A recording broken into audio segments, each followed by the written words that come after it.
Coast, National Congress of Women, East Coast Branch, East Coast District, sorry. Can we all please stand? Let's bow our heads.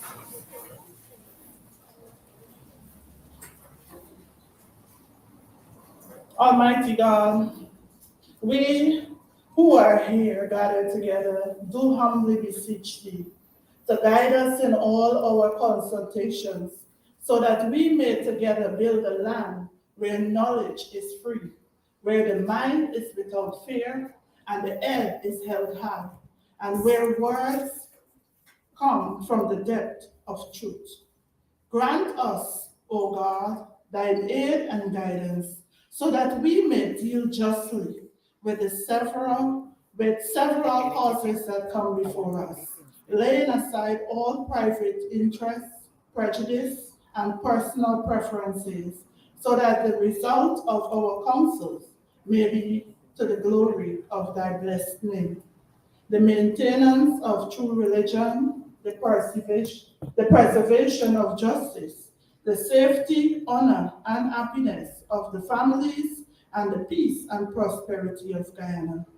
Grant us, O God, the vision to lead, that all the people of this fair land may enter into that state of brotherhood and unity, where the mind is led forward by thee into ever widening thought and action. Amen. Amen. Thank you very much. I now hand over to Comrade Allen.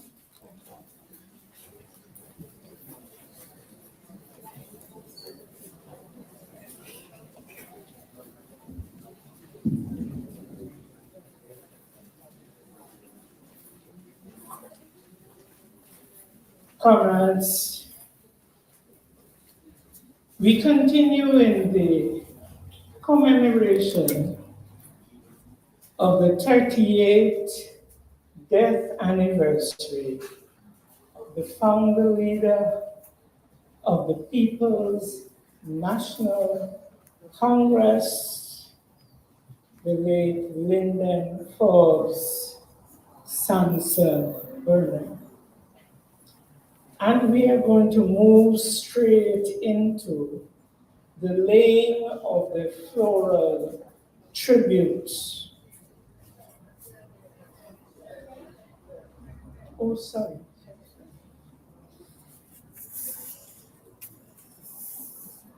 We will recite the national pledge. I pledge myself to honor this African and to be loyal to my country, to be obedient to the laws of God, to love my fellow citizens, and to defeat my enemies for God's happiness and prosperity of man. Thank you very much. As I said before, we move straight into the laying of the floral tributes. The bust was erected on these hallowed grounds after the death of the founder leader.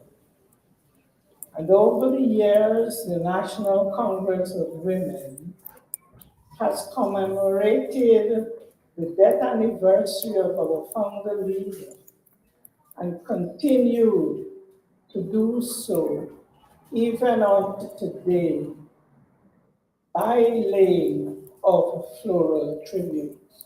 And so, in this order, I'm going to ask the following persons to step forward. National Chairperson of the National Congress of Women, Sister Volna and Lawrence.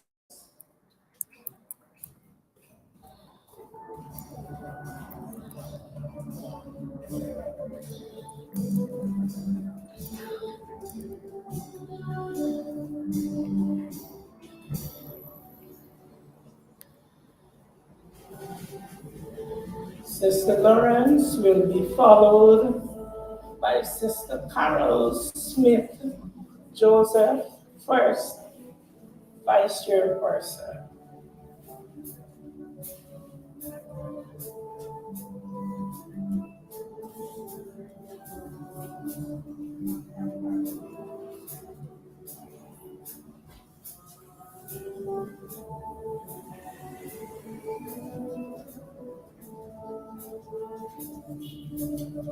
Sister Carol Smith Joseph will be followed by Sister Cheryl Sampson, life member of the National Congress of Women.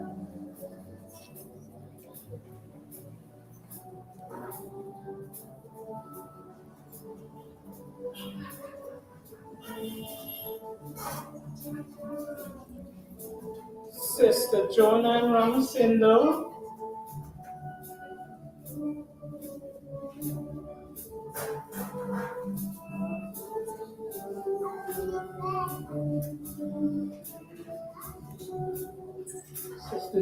Ramsindo will represent Region 1 District.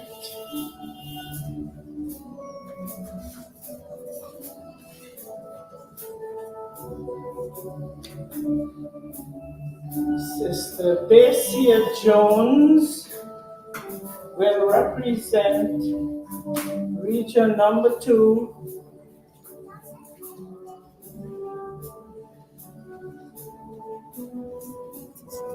Sister Sandrine McKen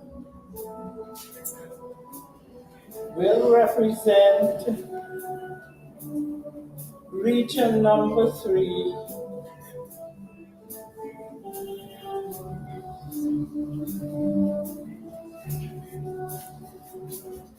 Sister Yulita Moore will represent Region number 4, East Coast District.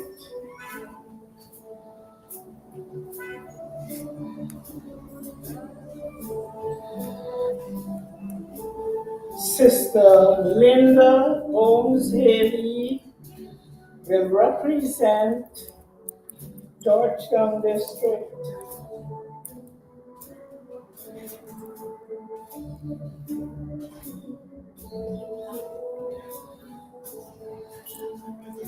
Sister Yonette Fortune will represent the East Bank District, Region number 4.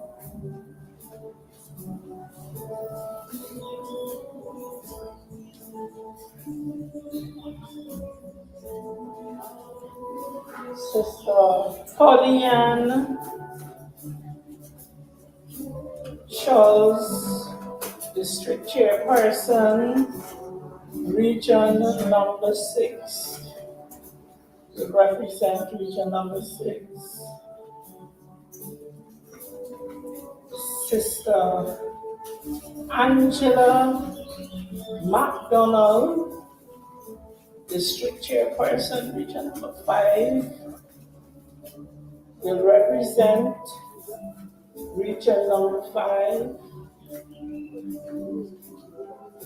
I will now call on Sister Simona Brooms to lay on behalf of Region number 7. I will now invite former General Secretary Sister Amna Ali to lay on behalf of Region number 8.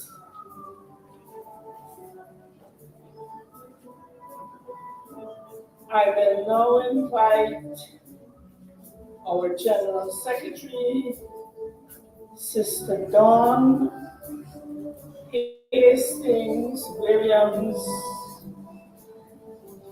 to lay on behalf of Region number 9.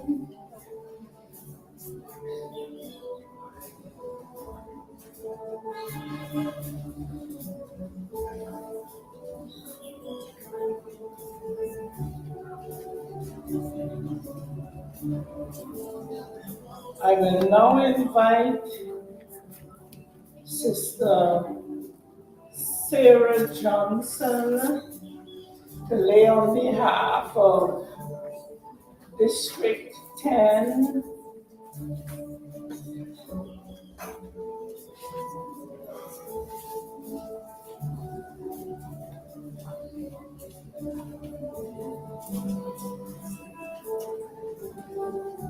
I will invite Sister Ecola Murray to lay on behalf of North American District National Congress of Women.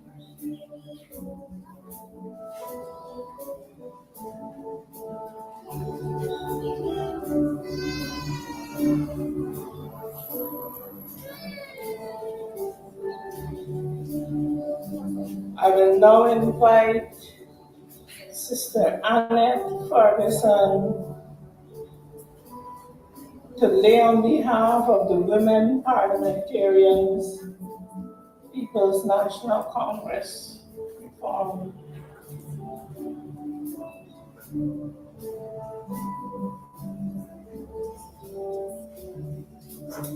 I will now invite Sister Ellen Tappin to lay on behalf of PNC North American Region.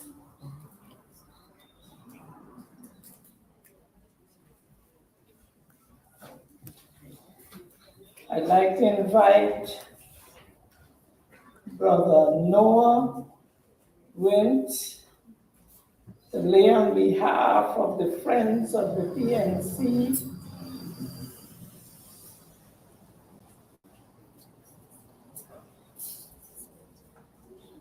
And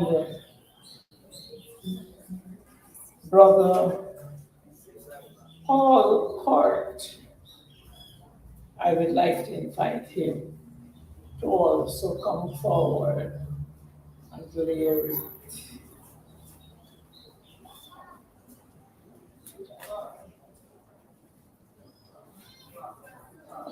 Paul Clark, sorry.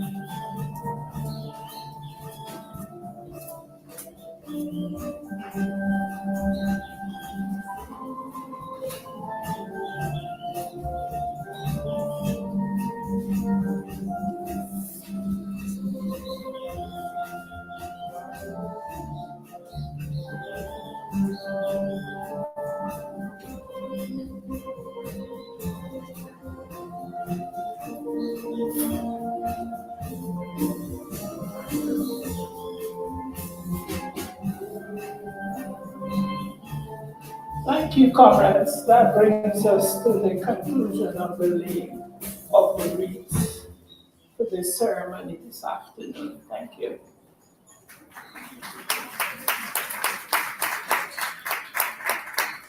Good afternoon, everyone. Good afternoon, everyone. Now our founder leader is smiling. We're all energized. My task this afternoon is a simple one. Today I would like to introduce our chairperson. She's a wife and a mother of 2 children. Like me, she's an educator, teacher by profession, former RDC Councilor Region 2. She's a community leader and a women's rights activist. She's a woman of God, a youth minister. She's a 3rd generation PNC. I said she's a 3rd generation PNC. And she is following in the footsteps of her lovely, faithful, die-hard grandmother, sister, comrade, Doreen Duncan. Let's put our hands together and welcome all the way from region number 2, dedicated, determined, dependable, a PNC woman, dangerous at times, none other than Sister Dacia Jones.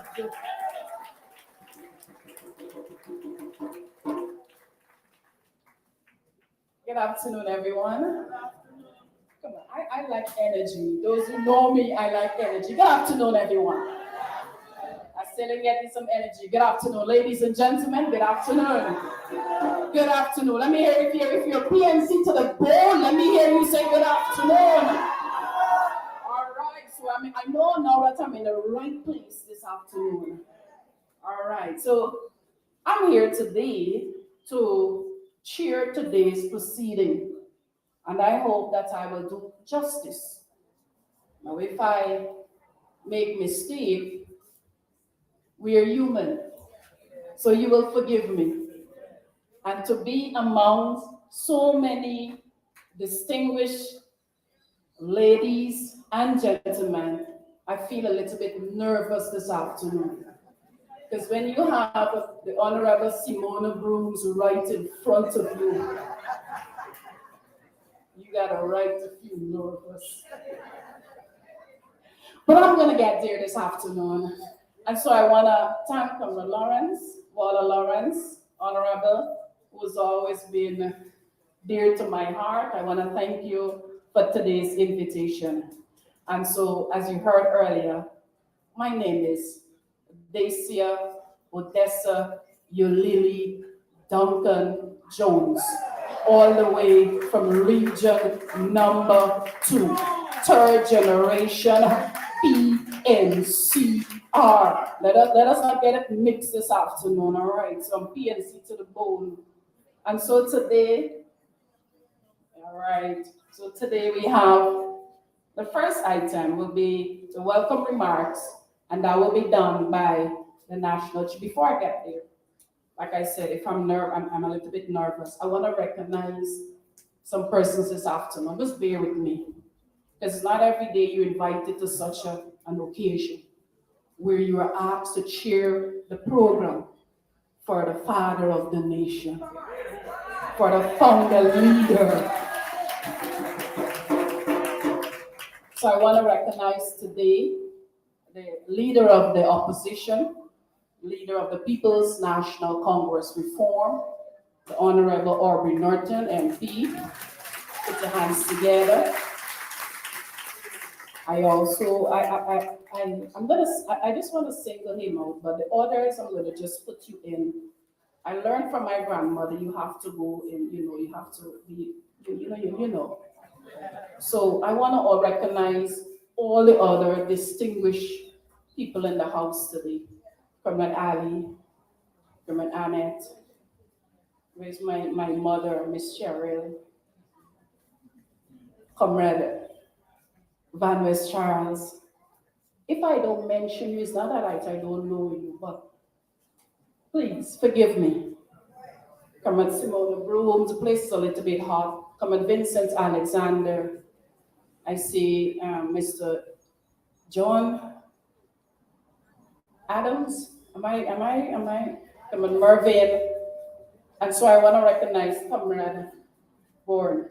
I know you from my grandmother. She spoke a lot about you. So from the face, I already can put you, so I already know some of you. Because Doreen can really speak about people in the PNC. I don't get tired with her. So I at this time, I want to take a back seat and welcome Comrade Paula Lawrence, chairperson of the National Congress of Women, Powerhouse. So ladies and gentlemen, let us welcome her to do the welcoming remarks.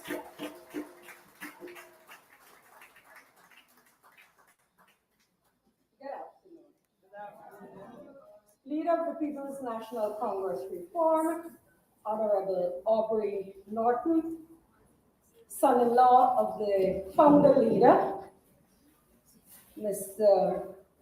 Van West Charles, General Secretary of the People's National Congress Reform, Honorable Don Hastings, Honorable Vice Chair of the PNCR, Vince Roy Jordan. I don't see the chair here. Members of the Central Executive of the party, members of the Executive of the Women's Arm, the National Congress of Women, Chairman acting for the GYSM, our youth arm, Vice Chairperson of our NAR group, Ms. Ellen Tappin, former General Secretaries, former Ministers of the government in the PNCR and in the APNU, AFC, councillors, mayors-elect, friends and family, women, good afternoon, and welcome to Reflections 38. Y'all are somewhere happy.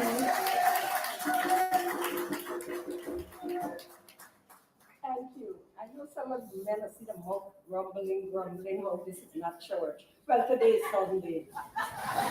And if you went to church, we can play church. So allow me to preach. My dear comrades, it is my distinct honor and privilege to welcome you all to the 38th death anniversary of the late Linden Forbes Samson Burnham, former president of the Cooperative Republic of Guyana and founder leader of the People's National Congress. I thank you all for taking time out to join us here this afternoon in person and online for this program titled Reflections at 38. It is so wonderful to see and be in the pleasant company of so many comrades, supporters, and wise sages of this great party, the People's National Congress Reform. We, the members of the National Congress of Women, NCW, the women's arm of our great party, have planned an exciting program for you that includes reminiscences of our founder leader, who was instrumental in the development of our country, Guyana, from dusty lumen roads to bitumen roads, and bridges across our rivers, like the Kanji and the Demerara River, which hosts the Demerara Harbor Bridge at Peters Hall and the Linden Bridge. From private education to free education for all Guyanese, from nursery to university. Introduction of the NNTP, that is the in-service training program. Introduction of non-Christian religious holidays. His unending fight against inequality, poverty, and literacy. One of the founding fathers of CARICOM and the Character, recognized as Caribbean man of the 20th century, and much, much more. Today, we, the members of the NCW, celebrate our late founder leader for his insight and support of the visionaries of the PNCWA, PNC Women's Auxiliary, such persons as Jane Phillips Day, Winifred Gaskin, Hyacinth Goddard, Lucille Cox David, and Valda Julian, among others, who in 1957 sought his blessings for the establishment of a woman's arm of the party. Over the years, their strength, commitment, dedication, and hard work of the women caused him to refer to them as the vanguard of the vanguard. Today, we, the descendants of the women of the PNCWA, the WRSM, and now NCW, value his contributions to the development of women in general.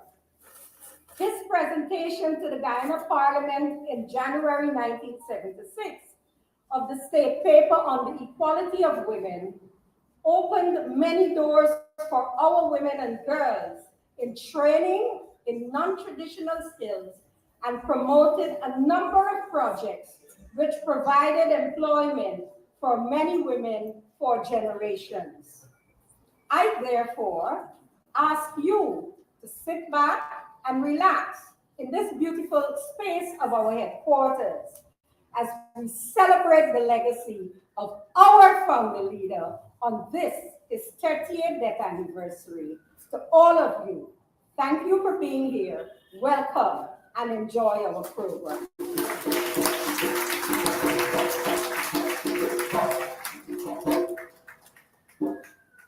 Thank you, Colonel Lawrence, chairperson of the NCW, for those welcoming remarks. At this time, we're going to have a song, and this song will be done by the Circle of Love, and they're going to do Oh Beautiful Guyana. So ladies and gentlemen, put your hands together for the Circle of Love. Yes, the energy is here. I know you're accustomed to seeing four of us, but two of our members currently are overseas in New York. But the watchword of the Circle of Love is readiness. And when you're called upon to do anything, you're always ready. So today, we will try to do justice to this song, Oh Beautiful Guyana. Oh beautiful 216,000 square kilometers, Guyana.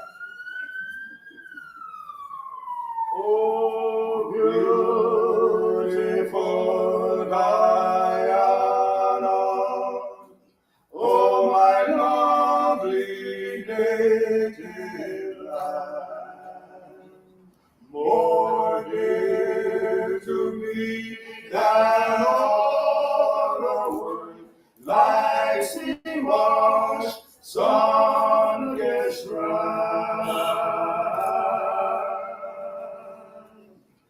Or down upon the borders, looking out upon the deep, the great Atlantic blown into a fury. Or asleep, and more, at noon, or better in the crimson sunset's glow. I love thee, oh, I love thee. Oh, beautiful Guyana, oh, my lovely native land, more dear to me than all the world, like sea washed, sun-kissed strand. Or come upon the border, looking out upon the deep, the great Atlantic going to a fury. Or asleep, at morn, at noon, or better in the crimson sunset glow. I love thee, oh, I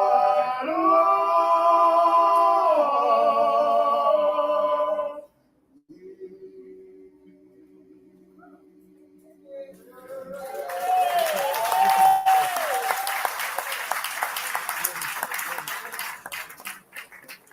Put your hands together one more time. What a beautiful rendition. Oh, beautiful Guyana. And indeed, Guyana is beautiful. As we continue with our program today, Reflection 38, our next item is going to be brief remarks. And this will be done by no other than Mr. Vincent Alexander, AA, who's the chairman of the Burnham Foundation. Ladies and gentlemen, Mr. Alexander.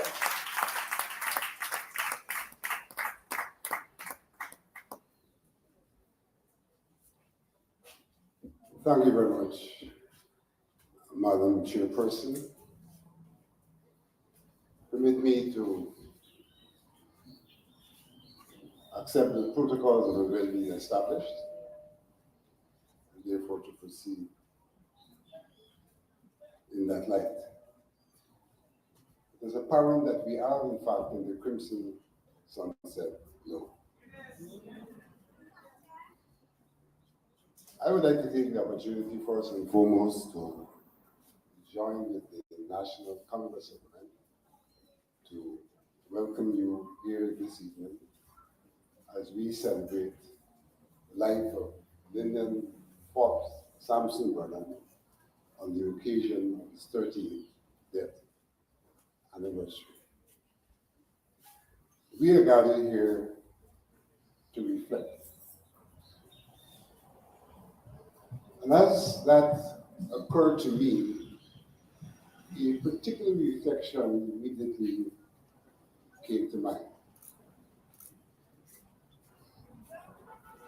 The Burnham Foundation was birthed by one, the late Elvin McDavid,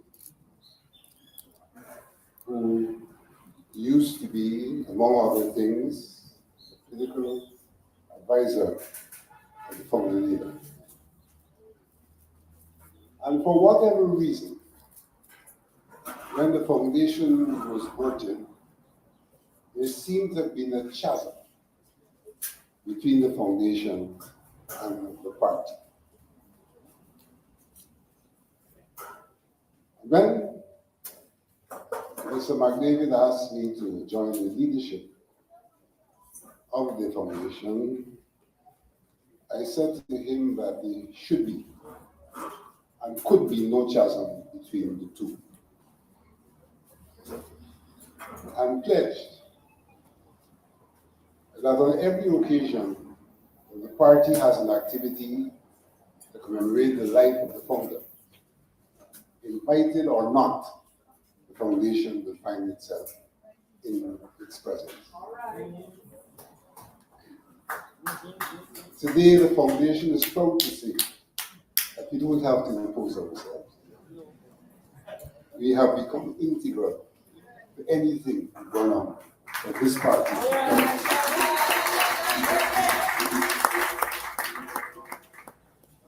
Reflections are things we should learn from. And I particularly made the reference because what has occurred is a movement that has resulted in unison between the foundation and the party. And I think it's opportune for us to take note of that. The team now should also be unison as we reflect.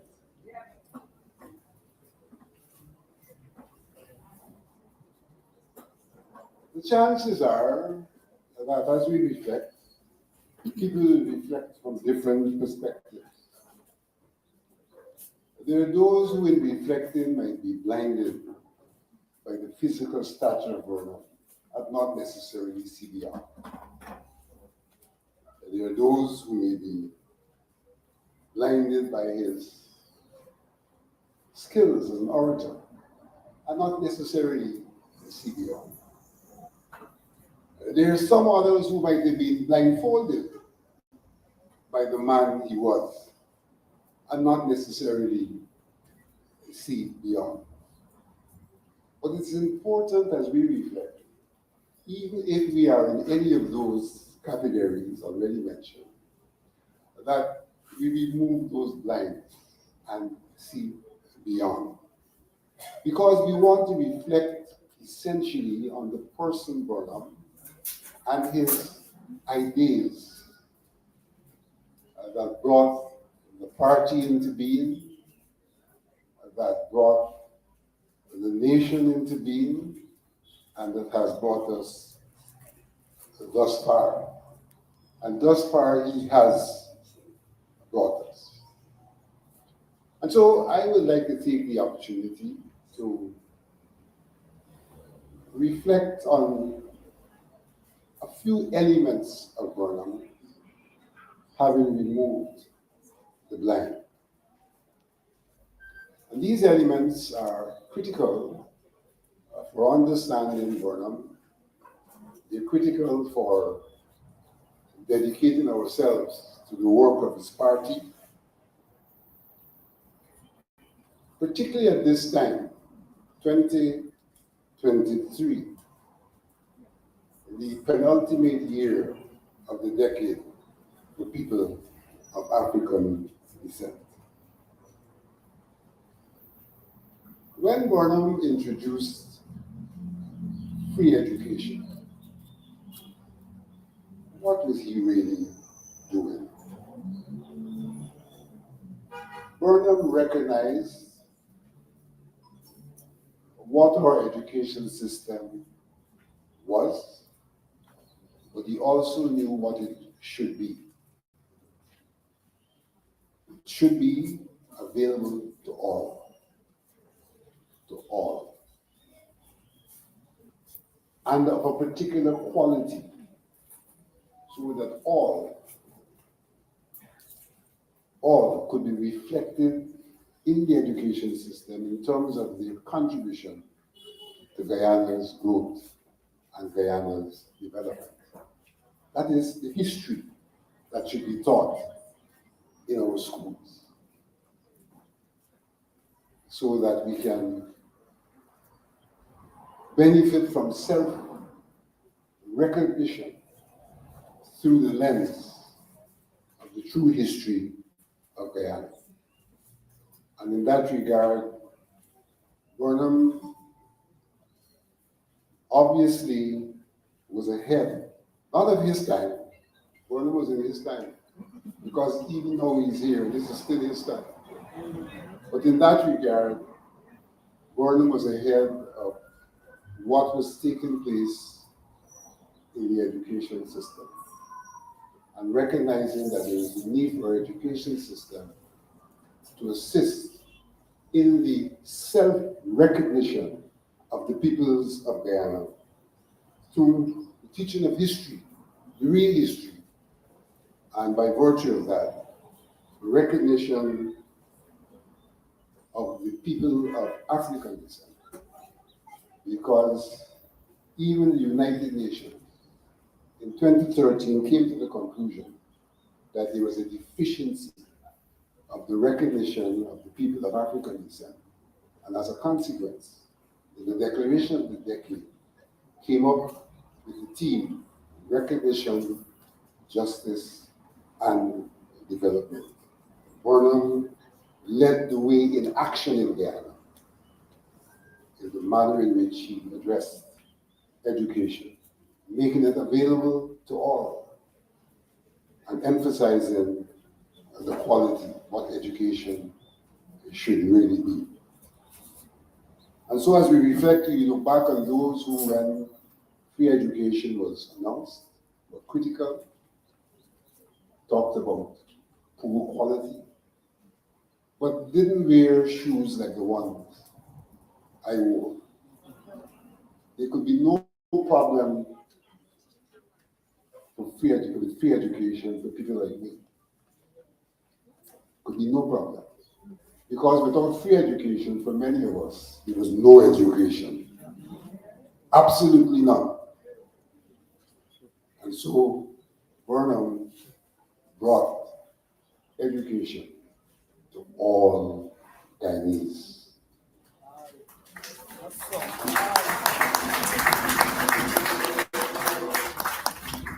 Not only did he bring free education, but many of us may have been beneficiaries of his housing program. What were the peculiarities of that housing program? He emphasized crops as a means of the provision of houses for his people. And in doing so, he removed the requirement for individuals to have to face a bank with collateral and some kind of guarantee to be the owners of their own home. We have returned to that these days, but he removed that. We were able to get houses through the cooperative movement, a movement that provided for us to collectively construct our homes, and even to have time off to construct our homes. Burnham and education, Burnham and co-ops was indeed doing all that could be done to make the small man a real man. Without those things, the small man could not be a real man. And so as we reflect, we need to recognize that Burnham was about the people at large, with particular attention to the small man, and attention to those who might have been disadvantaged by history hence my reference to the people of African descent. And what indeed he was doing was giving guidance to his party. Those were the days when we talked about ideology. These are the days when people tend to say ideology is not important. But I don't know if the word ideology is important, but I certainly know that a party has to be guided by ideas. Call it what you may. And as we reflect on the life of Linden Forbes Samson Burnham, we ought to be reflecting on the ideas that he lent to this party and to this nation to take it from where it was, to bring it to where it is. And so the party, in that process of unison, should be focusing on guiding principles and ideas. It's not a sport, it's a political party. And therefore, we have to be guided by ideas. And Burnham has left us a legacy of ideas which are relevant today in Guyana. And so as we reflect, I'm glad to note that there isn't any mention of anything memorial. There is a mention of things commemorated. We are commemorating his earthly presence, even as we recognize his spiritual continuity and the guidance we may still have from Linden Forbes Samson Burnham as his ideas continue to be manifest and relevant. Thank you.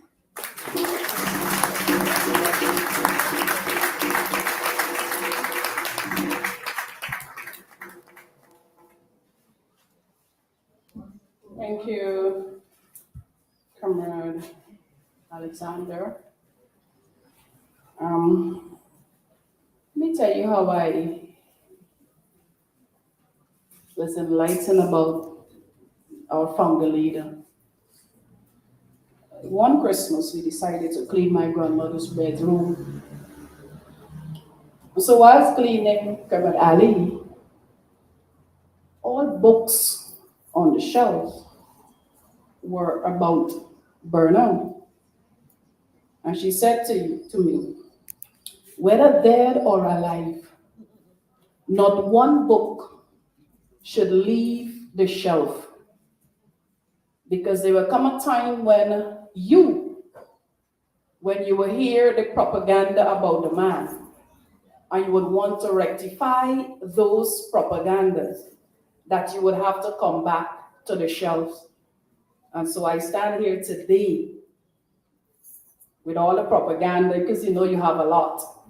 And so it is because of those books on the shelves that caused me to recognize and realize the man we had, the man we lost, and the man we will continue to call his name 100 years from now. Because he was a visionary, he was a man for the people, and he always had Guyana and Guyanese first. So ladies and gentlemen, put your hands together for Comrade Linden Forbes Samson Burnham. Before I move on, I want to recognize a few persons. Ms. Pinden Team from Ghana, the committee. Can you put your hands together? Okay, she's here. Can you put your hands together for Ms. Pinden Team? I also want to recognize Mr. Eric Phillips from ADGA. Yes, sir. And I want to recognize also Mr. Carlin, former regional chair, region number 4. As we continue on the program, I will also want to recognize the NCW, those districts that are present here this afternoon. We have Region 4 East Coast District. You in the house? Come on, you gotta just, so they know you're represented. Georgetown District? Where? All right. All over. Region 4 East Bank District? Okay. Region number 5 district. Okay, Ms. Carr. Region 6 district. Region 10.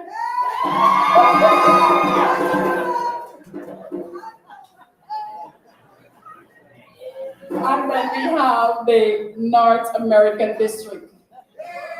Okay. Thank you very much. And so as we continue, Reflection 38, we now have a poem. Is Miss Stephanie Bowery here? Okay, Miss Stephanie, your poem, please. Ladies and gentlemen, Miss Stephanie Bowery, put your hands together.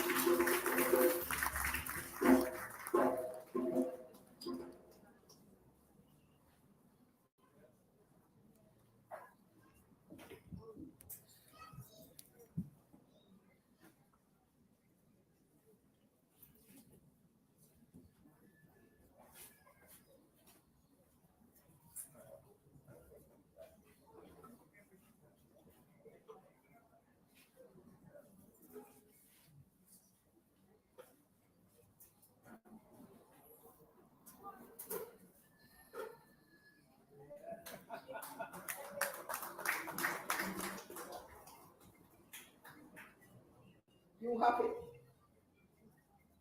I am a lover, extraordinary.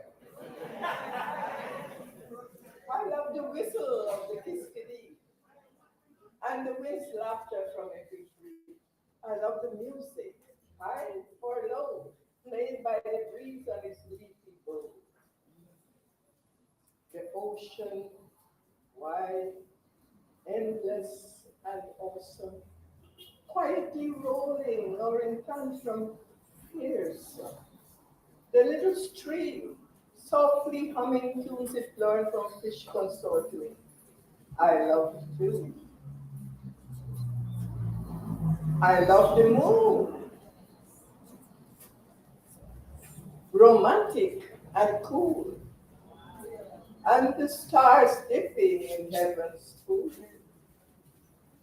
I love the sun, good-naturedly beaming, and the rain, the earth invading. I love the trees, ever silently guarding the terrible secrets of the human being. I love the eloquence of the dog, the rubbing kindness of the kitty, and the magic conjured by the baby to make happiness for its family. I love the flavor of family and the goings on round the kitchen table daily. I love the poet's crafty usage of the miracle of language. How the songster with his music tempts my hips and feet to frolic, and how the wily artist captures beauty with just a flourish of his brush. I love the cunning of hand and brain that lures the sugar from the cake, the gold from out its vein, the flour from its grain, and the crude oil from its watery mane. I love how wonderfully I was made to see rivers cascade, made to hear the four winds thundering, made to feel love's warm caressing, made to smell air fresh and crispy, made to taste Mistress Bee's honey. But above all those, I love you.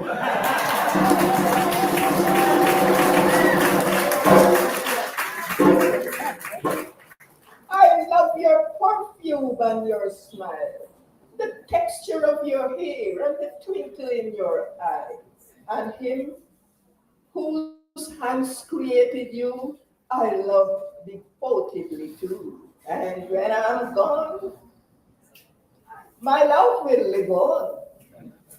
Earth and sky circle, life's evils containing, and with the almighty meeting for rapture and for love propagated. I am a lover.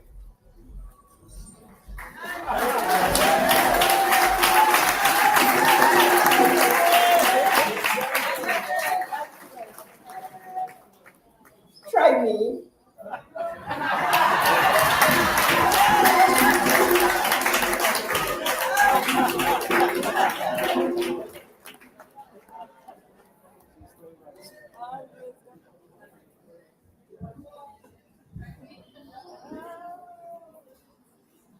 Thank you very much for that poem. Try me. Before we move on, I also want to recognize Region 6 District of the NCW. Anybody in the house? Region 6? All right, give me a wave. I also would like to recognize at this time the man who has kept Venezuela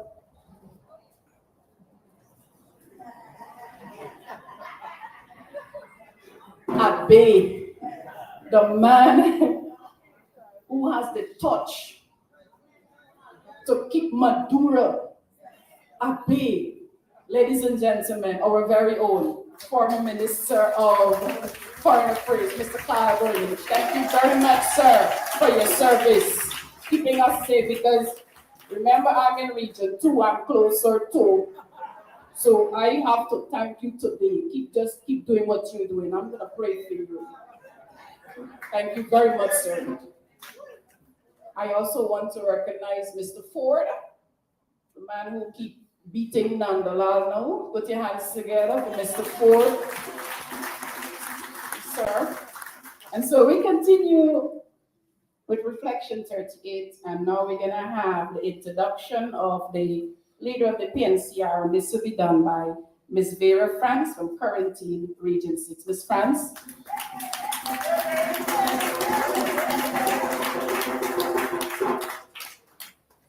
Pleasant good afternoon to each one of us, beautiful young lady and handsome young man. My task is a simple one this afternoon, to introduce to you a special person in our midst and a son of the soil, oh beautiful Guyana. And he is no other than Mr. Aubrey Compton Norton. Is a politician who is the leader of the People's National Congress Reform and the leader of the opposition. He also served as General Secretary of the PNC. Mr. Norton was born in Linden and grew up in Christiansburg.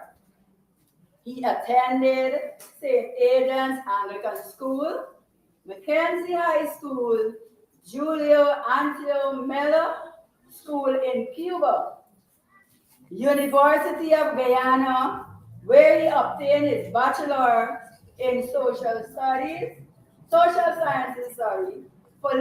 sciences, and the University of Canterbury in the United Kingdom, where he obtained his master's in international relations, specifically international environmental relations. Mr. Norton started his politics in 1972. I was only a year then. In the youth arm of the People's National Congress, the Young Socialist Movement, where he served as subject secretary for education, youth affairs, and foreign affairs. He also served as a central executive member of the PNCR. Mr. Aubrey Norton served as a member of parliament for 10 years.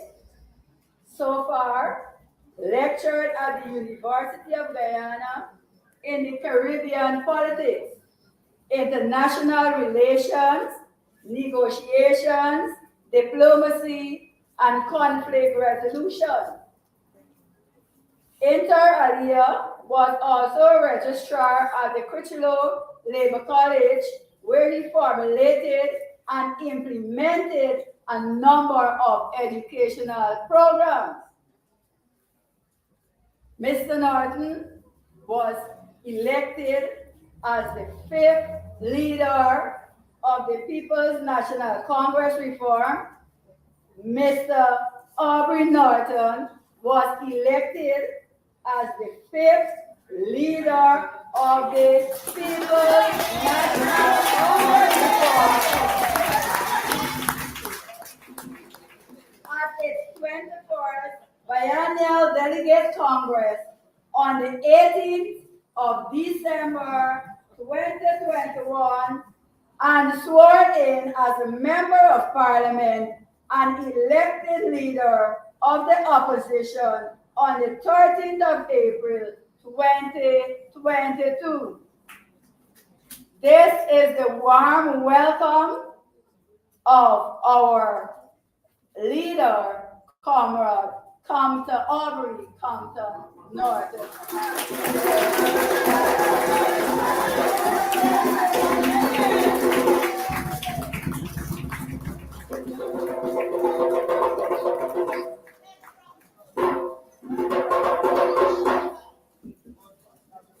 Madam Chairperson,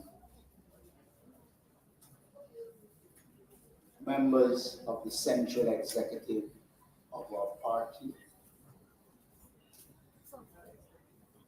former ministers of government, former general secretaries of our party from Oscar Clark and Amna Ali, mayors-elect on its own.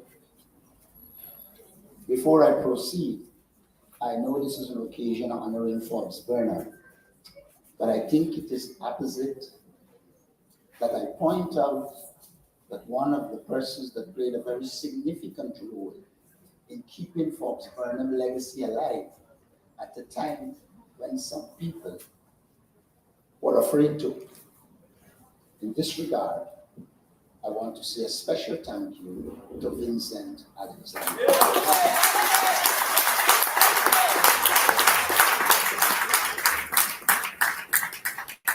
As we talk about Forbes Burnham, sometimes we miss some people who make significant contributions.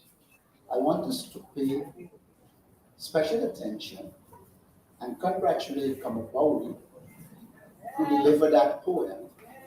I think she is an underestimated poet. And that we also need to thank her and promote her work.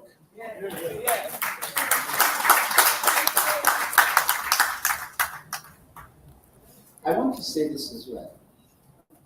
I would urge everybody in addressing the party leader and others, we must first say leader of the People's National Congress Reform and opposition leader. Sometimes people say opposition leader and, when in fact you can only become opposition leader. I only became opposition leader as a result of the People's National Congress Reform. And so that should be there. Having said that, today I want to reflect on Forbes Burnham as the only leader until now that I know of that has outlined clear policy positions for this nation. Some there are who will want us to forget that Forbes Burnham said to us very early, we have to be a self-reliant nation. And so we advocated self-reliance.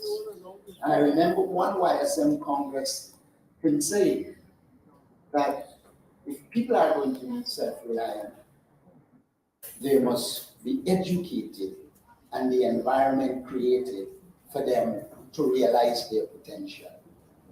And so in this regard, I agree with Vincent Alexander.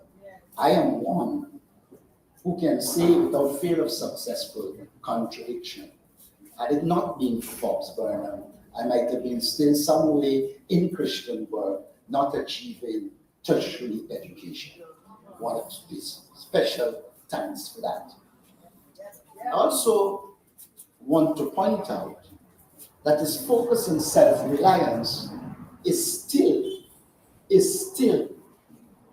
valid today and will continue to inform our policy positions. We cannot, in the light of challenges, give up, go all over the place. We have to learn with the resources at our disposal to be self-reliant and achieve our objectives. I remember when some persons came to talk to me about local government, I did point out to them, Forbes taught us to be self-reliant and use the resources at our disposal. That's the first policy position I want to outline. The second thing I want to outline is that when Burnham came to power, we were in the Cold War, East and West fighting. We had our territorial integrity to protect because Venezuela was all over.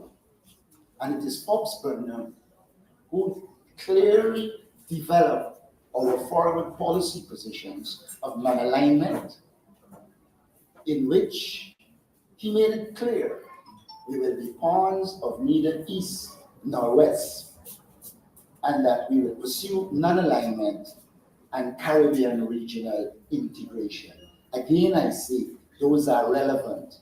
You might not have the powers East and West, but you live in a world in which power politics dominate, and you will have to eke your interest out of the extant international situation. And so, again, the concept non-alignment still has meaning in the sense that it says, amidst all of these activities, we must identify our interests and pursue it. That will continue to inform us even as we act today. It was Forbes Burnham who said to us, we must pursue national unity. Some of the things he did to promote national unity are well known. Making non-Christian holidays, human nabi, pago, you name it. People would want to forget that it was Forbes Burnham. And so national unity still stands as an objective to be achieved. But we cannot achieve national unity at the expense of ourselves. I want it to be very, very clear. For those who believe that one Guyana is useful, it cannot be because it excludes, and we want national unity. Burnham also advocated the policy of cooperativism, teaching us to work cooperatively and to put cooperativism high on the agenda. An ex-APNU government will have to deal with the question of cooperatives and cooperative lands, because at present they are under threat. And then it was Forbes Burnham who advocated hinterland development as a policy. Many people wouldn't, or some people wouldn't know. Previously, if you were in Linden and you wanted to go into the interior, you had to come to town, go to Bartik and make your way. It is Burnham through the Upper Mazaruni Development Program that opened that entire area and gave us roads heading way to Leyte. Sometimes we need to make the point that whatever infrastructure the PPP is developing, they are developing it based on what Burnham did. I remember as a little boy coming to town, and we came by speedboat or the launch from Mackenzie to Suzdai. So, yes, Suzdai, the docks area. And then you had to come to town via vehicle. And when you arrived in town, the first thing you had to do was take a bath because you were pure red dust.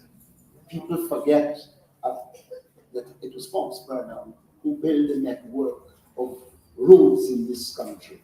I invite people to go and check how many secondary schools we had when Burnham came to power and how much we had when he left. And so hinterland development is critical. And I see the PPP talking all kinds of nonsense. It was Forbes Burnham who first gave titles to indigenous peoples in this country. So I want that to be established. The last time I spoke about this, academic, when I mentioned that Burnham also had a policy of ownership and control of our national resources, told me that it is irrelevant now. And I said to him this, when Burnham did it at the time, the context was different. And therefore, it was relevant then. But the principles underpinning it are still relevant. We have an oil and gas sector. And while we don't own, a private company owns it, it is our patrimony. And the principle that should underpin it is that we should do everything to ensure the people of Guyana benefited. And what Forbes Burnham is doing with ownership and control was to ensure our people benefited. And so Forbes Burnham outlined clear policies.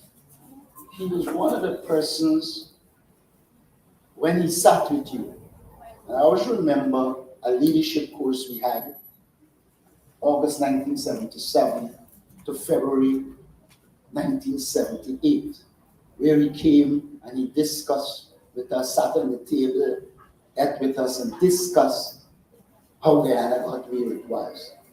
And when you listen to him then, you knew he was clear politically. And one of the things he said to us then, which I want to tell people, he told us in that discussion that the PPP is no easy political party. I remember one time I got up in a general council of the party and was attacking every institution we can talk about. I got that little visit at the back for people who know it. I can't use the language he used, but I can summarize it. He said, "Yeah, little backside never fight the PPP for power. The first time you have to fight for power, you will understand." I want to thank all of those who have the tenacity and the strength to let us continue to fight the People's Progressive Party so that we achieve.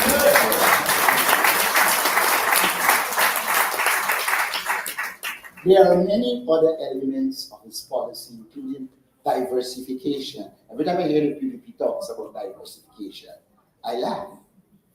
Because Forbes Burnham told us years ago that you had to diversify this economy.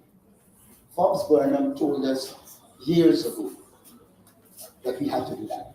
But I want to add this as well. He didn't only tell us that.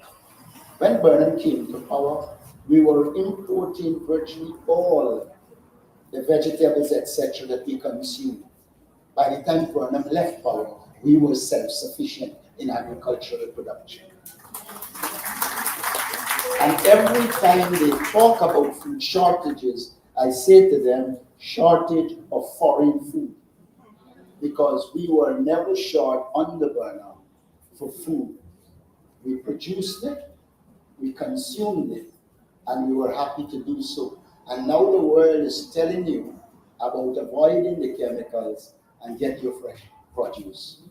Burnham knew where he wanted to take us, and he was taking us there.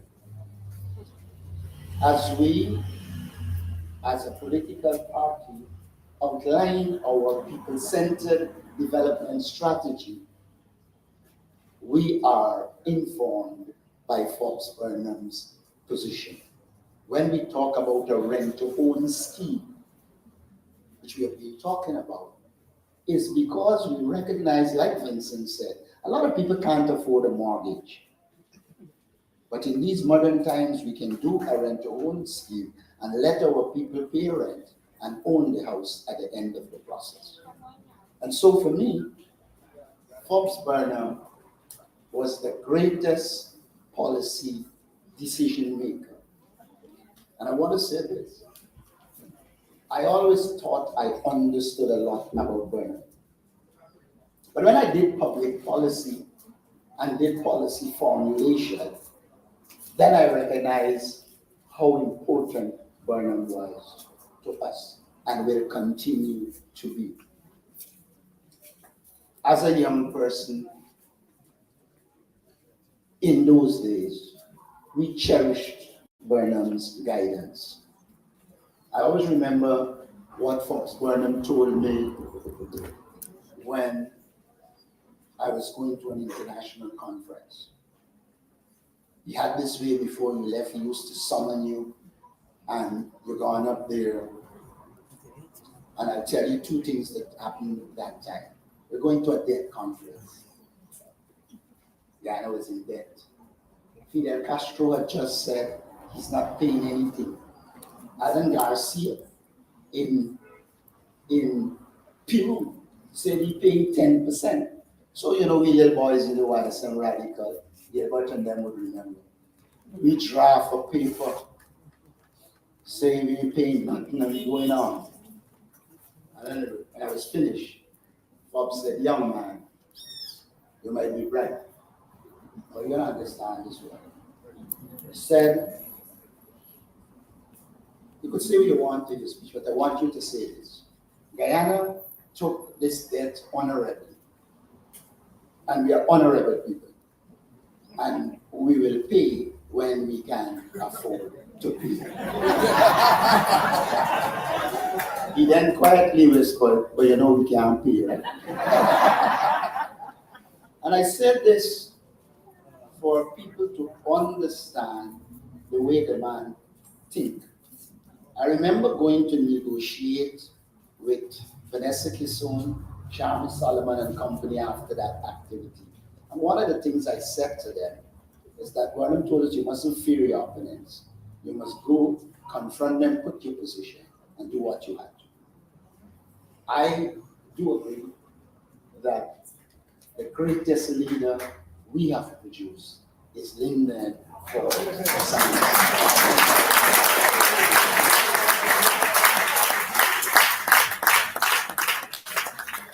We must cherish him. We must continue to uphold his principles and be proud of him. The last thing I want to say, Forbes Burnham believed in commitment to our party. He placed commitment first. And as we commemorate the life of Forbes Burnham, I want to say to you all, let us recommit ourselves to the People's National Congress reform and work assiduously to ensure we regain political power.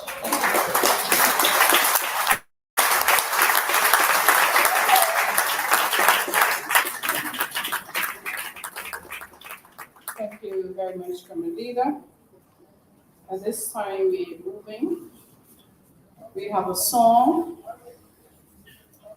and the name of the song is Bridge Over Troubled Waters, and how we need that bridge today, because we are in some troubled times. And so is Miss Alicia Bentic here from Region 10.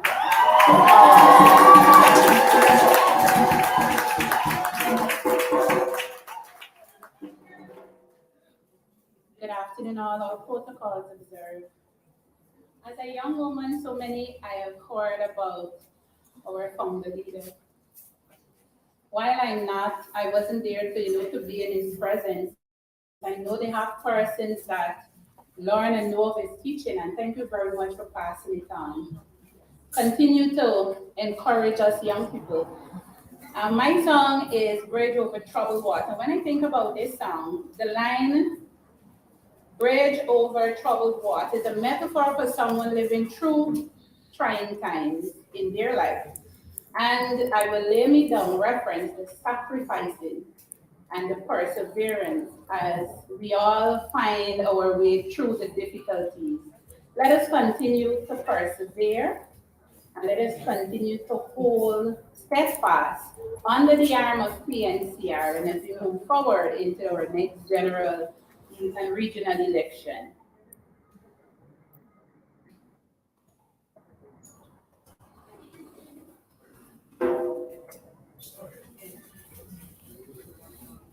When you're weary. Oh, sorry about that.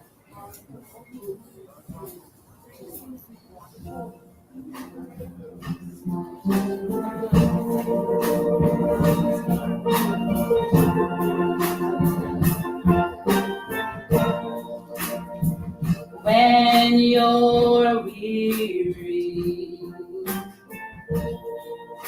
and feeling small,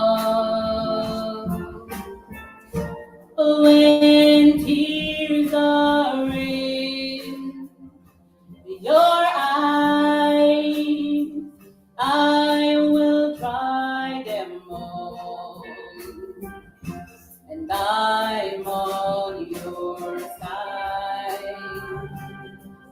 Oh, when times get rough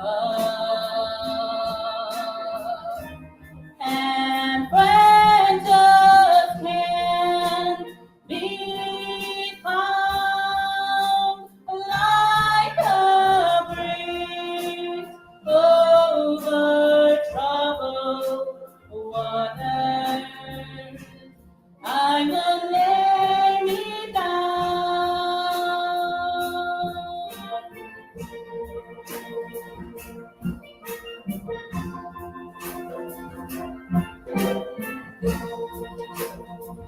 When you're down and out,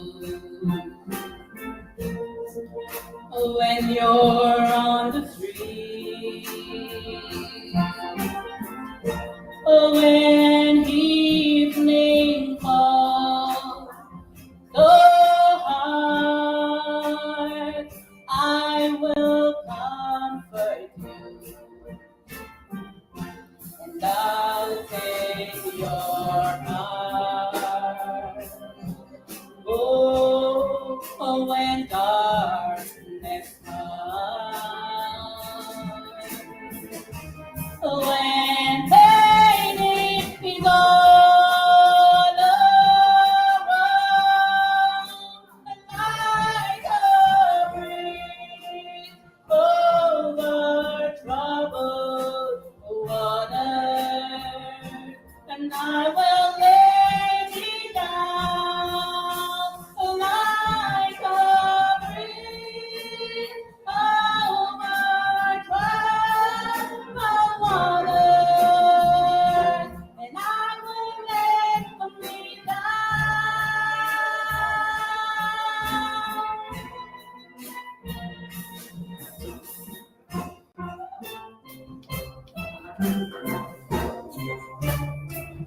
Sail on, sail the girl, and sail on by. Your time has come to shine. All your dreams are on its way. See how they shine. Oh, if you listen to praise, and I'm sailing right behind, like a bridge over troubled water, and I will ease your mind, like a bridge over troubled water, and I will ease your mind.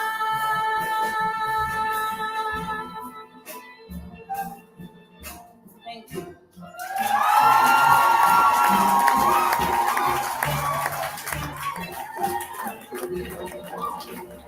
Put your hands together, ladies and gentlemen, one more time. Presidente. Wow. Just wow. I have goosebumps. Just wow. Bridge over troubled waters. Wow. Let me tell you something. I like preaching, but let me tell you something. The only bridge right now is Jesus. He can be a bridge over some troubled water. All right. I'm going to preach today, though. All right. Thank you very much, Miss Bentic. I wish I could say encore. At this time, we're going to have a musical interlude, and that will be done by the guy in the police force. So over to you. Good.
Thank you, thank you, thank you. As we continue with our program, Fraction 38, we now have Can I have your attention, please? Thank you very much. As we continue, we now have a poem by Miss Vanessa Kisoon, the National Chairperson, NCW Region Number 10. Miss Kisoon, put your hands together.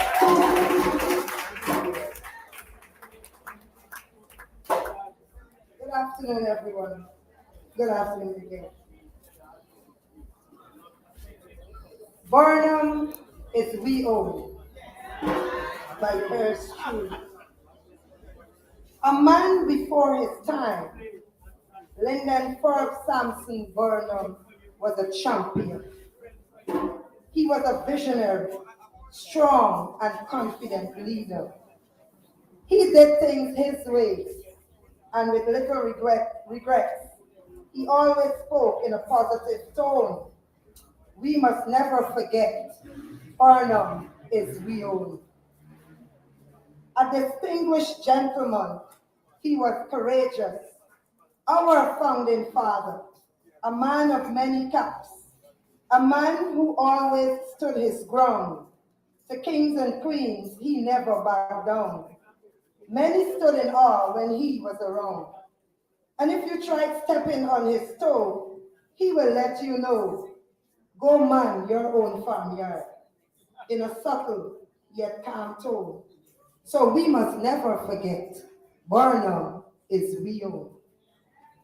A lawyer, prime minister, first executive president. He was also a mayor, an innovator. I say a seafarer man. Our leader was a father, a dedicated and valued friend who stuck with his people right to the end. He was loyal, caring, compassionate too.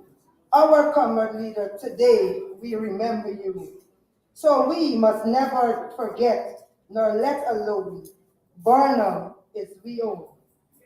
An outstanding figure, full of charisma, a political giant.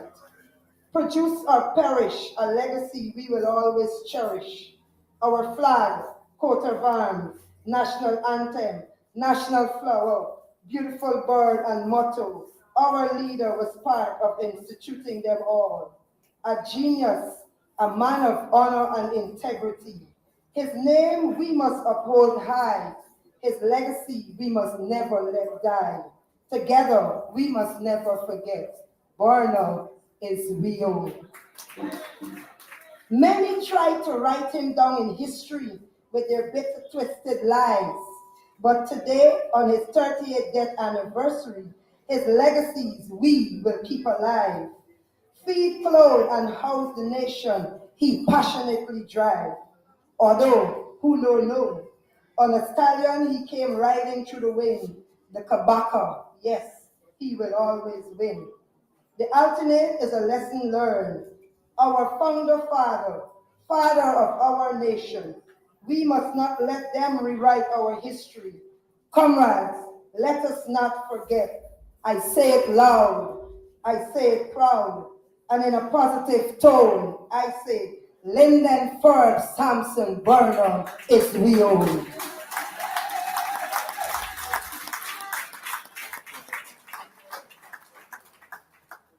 Thank you, Ms. Kisoon. Indeed, Premier Leader is our own. I want to, at this time, also recognize the NCW District 7. Are they here? Can you give me a wave? District 7, NCW. Thank you very much. You're in the house. And we continue with a dance from the Praise Tabernacle for Gospel Fellowship International. Are they here to do the dance? They're coming. Are they here?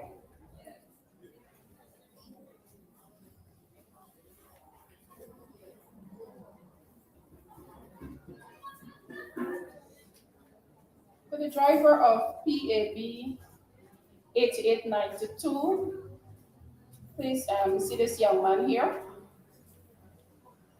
So hey, are we ready with the dance? Okay, thank you very much.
I'm no longer slave.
I'm no longer a slave.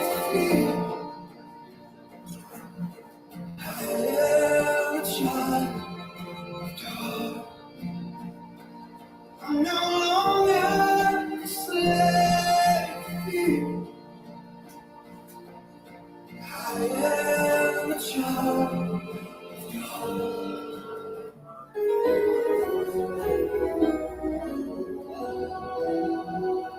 I've got joy, joy, joy, joy, oh joy, joy, joy, joy. I got zero camera because I'm gonna start up your In my life, I've got joy, joy, joy, joy, oh joy, joy, joy, joy, joy,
joy,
Thank you very much, dancers. Can you put your hands together again for them? Indeed, with that joy overflow. At this time, we're going to have, as we continue, we're going to have the introduction of the guest speaker. And this will be done by no other, Ms. FORBES SAMPSON, AA, life member of the NCW Region 3 District. Put your hands together for Mrs. Sampson as she comes. Hard worker.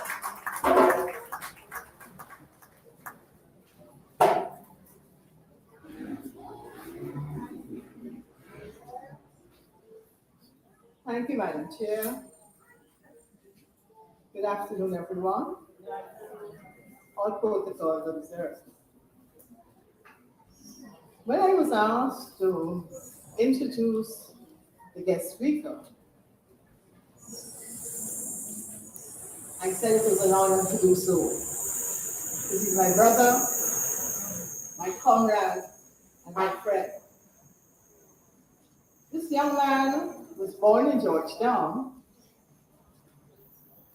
but went to school in Bartica, Agricola, and Golden Grove. What I didn't ask him is if his father was a policeman. His secondary education was done at Richard Ismail Secondary School. Prior to that, it was Indian education, which was now Richard Ismail. During his last year in school, politics bit him at secondary school.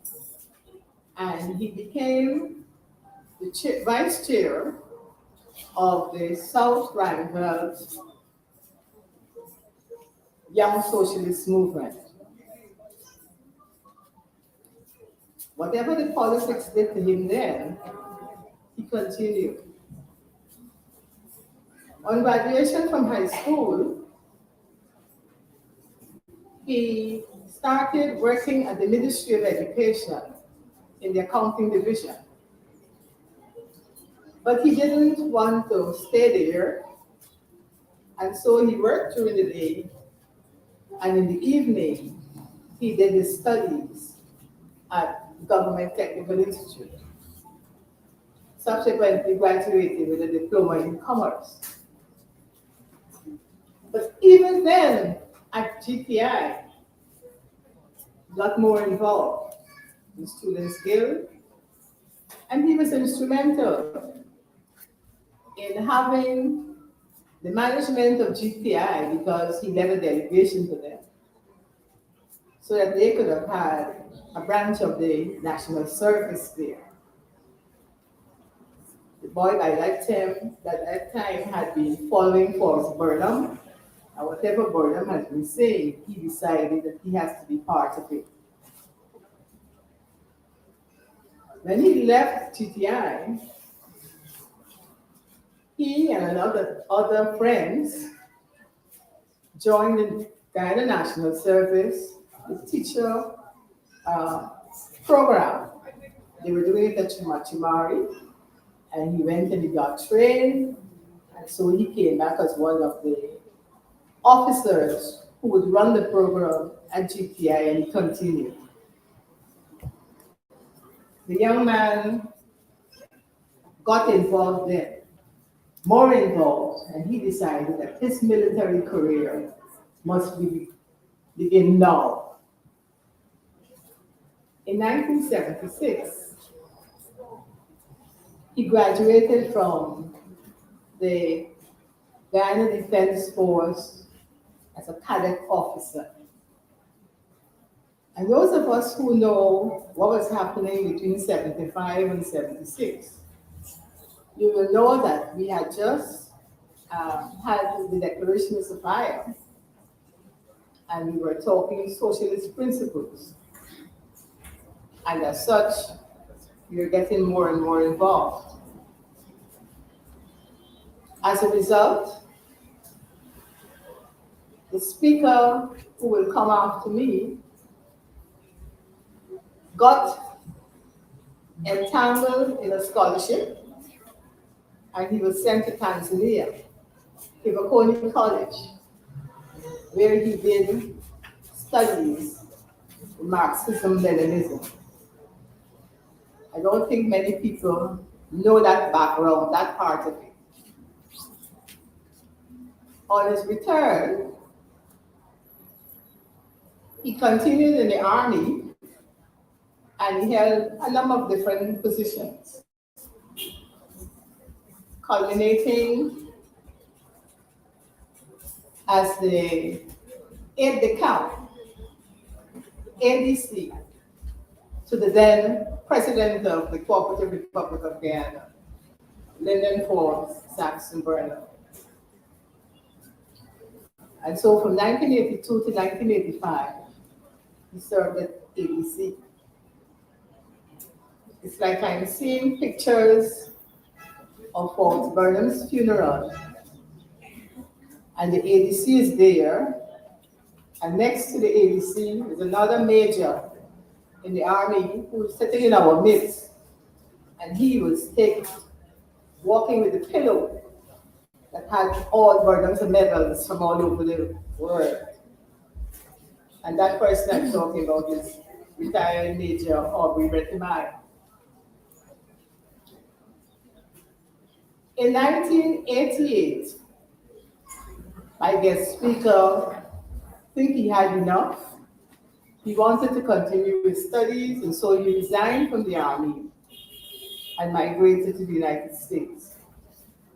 Started his second career in banking and moved through the ranks on the vice president. He returned to Guyana in 2015 when there was a change of government.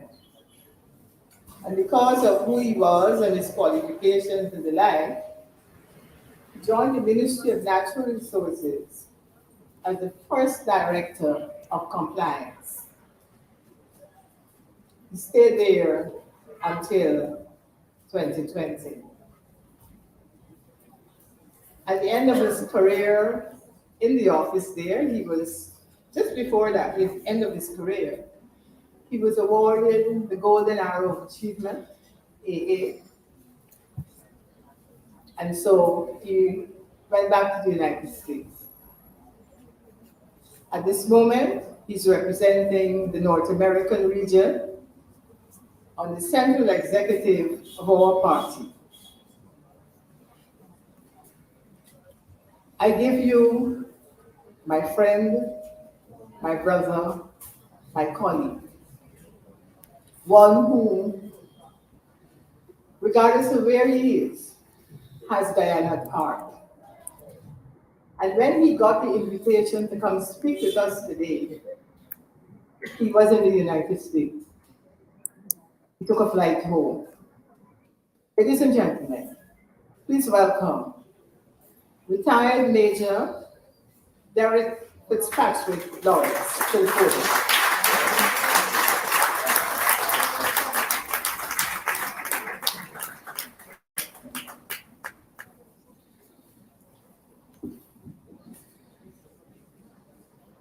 Madam Chairperson, Comrade Leader, Honorable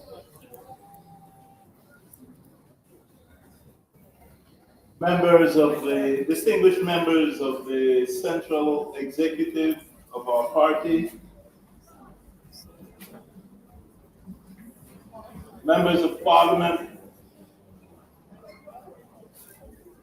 As I look around, I would want to recognize, first and foremost,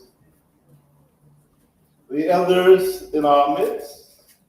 I see Comrade Oscar Park, who has served this party well for a long period of time. His were big shoes to fill when he left the office of General Secretary. I wish to recognize with us this evening the Vice Chair of the North America region, Comrade Ellen Tapping.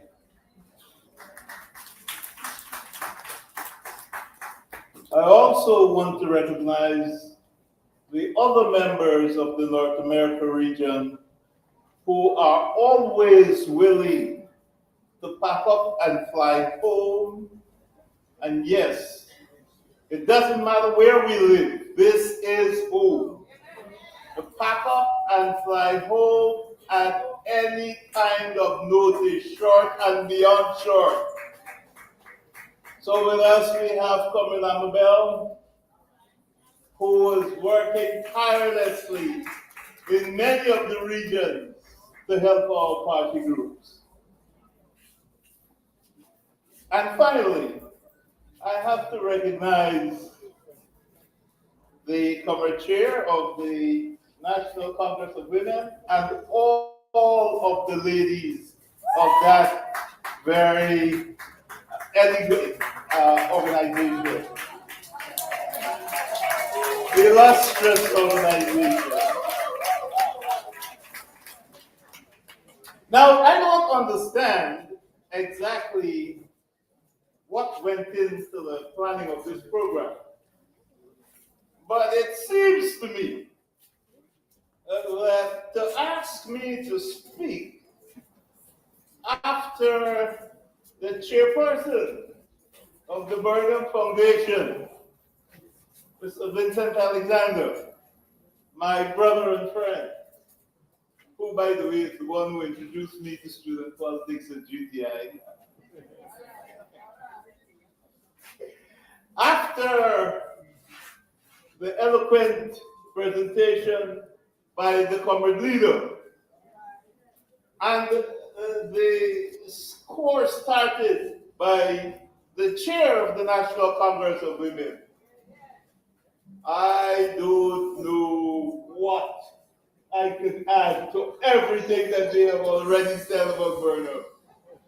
But this I know, I am inspired this afternoon because I do believe that from the presentations that came from those people who were too young to know Forbes Burnham, from the way they danced and sang and said poetry about him, it inspires me greatly because it tells me that Linden Forbes Samson Burnham lives.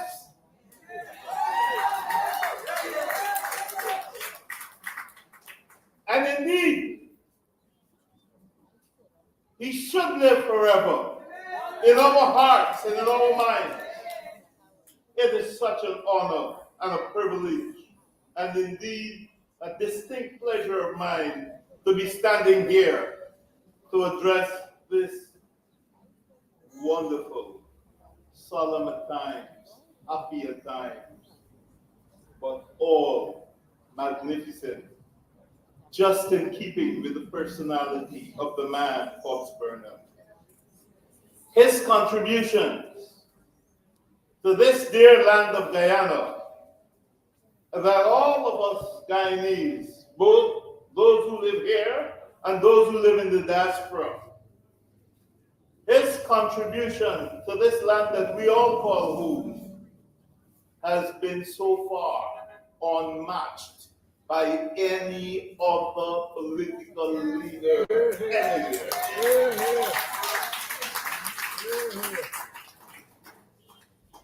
It is therefore, Madam Chairman, with a deep sense of gratitude, pride, humility, and reverence that I share with you this afternoon that the greatest honor of my working life has been the fact that I had the opportunity to see this great man at work from a vantage point up close and personal. And I say this to you, the young lady who chaired the program, when she began, she referred to him as the father of this nation. And you will hear me say that several times during this presentation, because indeed and in fact, he is the father of this great nation. Although, of course, I am aware that our ship of state has fallen into the hands of those who have proven themselves to be so reckless, irresponsible, and intellectually dishonest that they seem now to be basking in the futility of a sort of distorted historical revisionism, rather than face the truth, however inconvenient it may be. But we, the members of this party, must not allow anybody to rewrite history in Guyana. So you'll see bulletin boards, and you'll see other people referred to as the father of this nation. But you will know better, and you will pass it on to your children and your children's children. When we reflect on the come from the leader of this great party, we have to come to terms with this reality. During these reflections, get this, every serious analyst worth his or her salt, whether they were local analysts or analysts in the Caribbean or analysts on the international stage, they all concluded one thing way back then about Forbes Burnham, that he was a man ahead of his time. But what does that mean? What does it mean to be ahead of your time? To be ahead of your time, comrades, is to have, share, and pursue new ideas which were not current at the time that you're living. So these ideas that Forbes Burnham talked about many years ago, some people are now catching up with them. I give you a few examples. You heard it said over and over again from this podium that Forbes Burnham was a visionary. And there is a very slight distinction here between a man ahead of his time and a visionary, and one man can be both. You see, I said that a man ahead of his time was a person who would bring new ideas at a time when those ideas are not current. So he was like thinking with a level of depth of intellect that far exceeded his peers and anybody else in this particular field, if you see what I'm saying. But in addition to that, he was a visionary, because a visionary is a person who does not only cast ideas that inspire people, but he leads the way in its execution and implementation. So Forbes Burnham was still a man who talked the talk. He was a man who walked the talk. So when Forbes Burnham was molding this nation, and yes, he did. That's what fathers do, don't they? When Forbes Burnham was molding this nation, he said to us,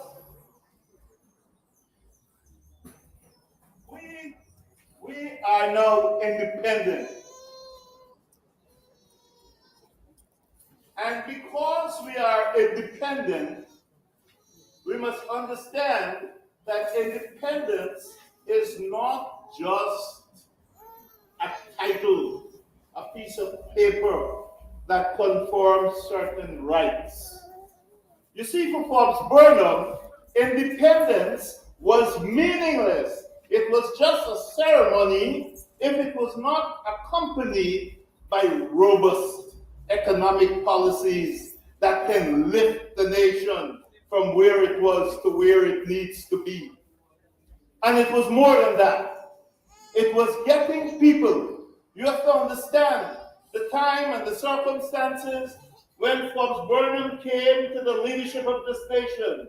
Forbes Burnham came to the leadership of this nation at a time when this country was just overcoming the burdens and the shackles of slavery in that form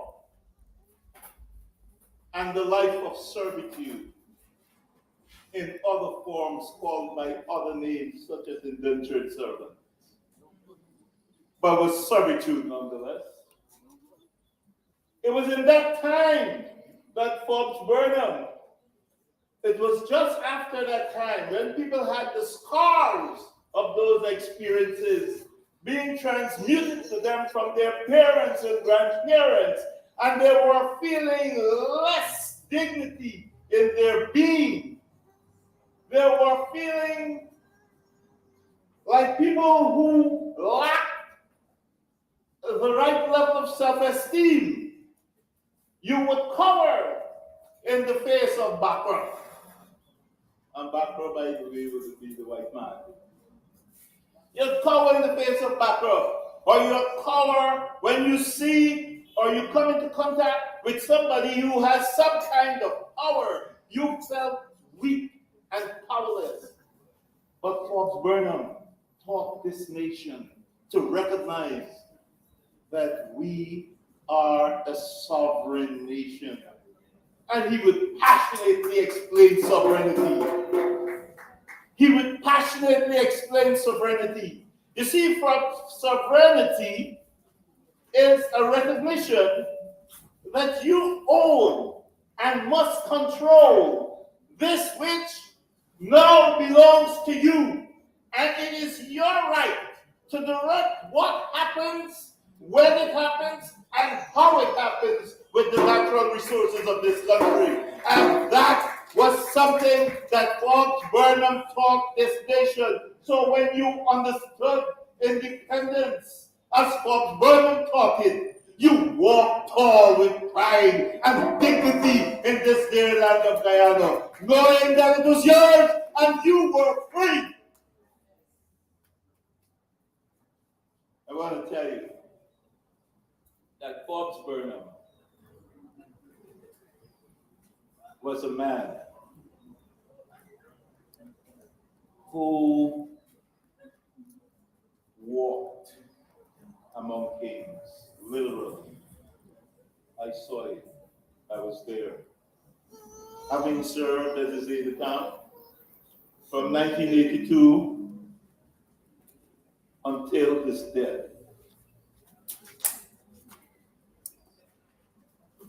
And even after his death. I was able to see this man up close and personal. I would listen to him speak about how he would fight to eradicate poverty. Have you ever met a man who really hates poverty? That was Forbes Burnham.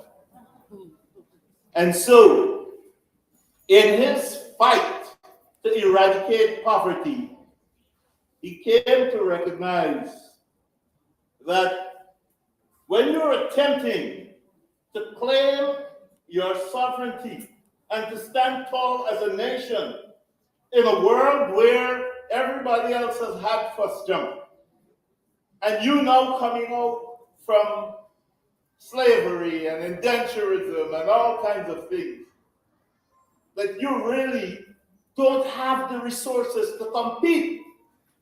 And those who do are able to call the shots. But Boylan said to us, he who pays the piper calls the tune. So our leader this afternoon alluded to the fact that Burnham taught us to be self-reliant. You know, Comrade Sampson said that I went to Kibokoni in Tanzania, and she's right. I believe that Forbes Burnham and Julius Nyerere of Tanzania were good friends. They had a kind of similar vision. Julius Nyerere was a man who thought that his brand of socialism would be something that he referred to as Ujamaa na Kujichagulia.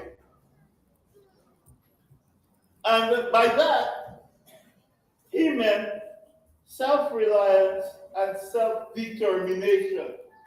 That's slight difference. Forbes Burnham believed in self-reliance and total self-involvement. In other words, the development of this nation was something Forbes Burnham thought should be done by the peoples of this nation. Not one group of people, but by all the peoples of this nation. But these resources were ours to develop. And in order to develop them, we needed to pull together. There's a Swahili word that says harambe. It means pull together. We needed to pull together. And so notice carefully that everything in his thinking was actualized in the policies. So when he's thinking that we need to pull together to move from where we were to really experience independence and a sense of sovereignty from the inside out, then we needed to recognize that we must be one people. We must see ourselves as one nation. and we must understand that we have a common destiny.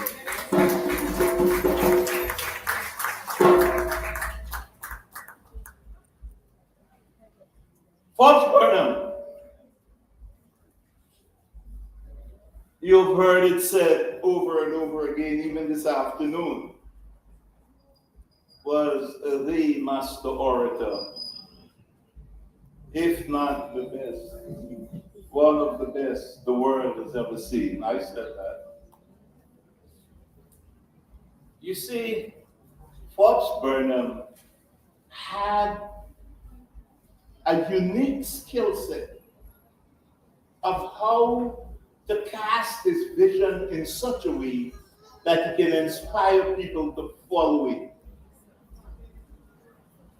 He was eloquent with his speech.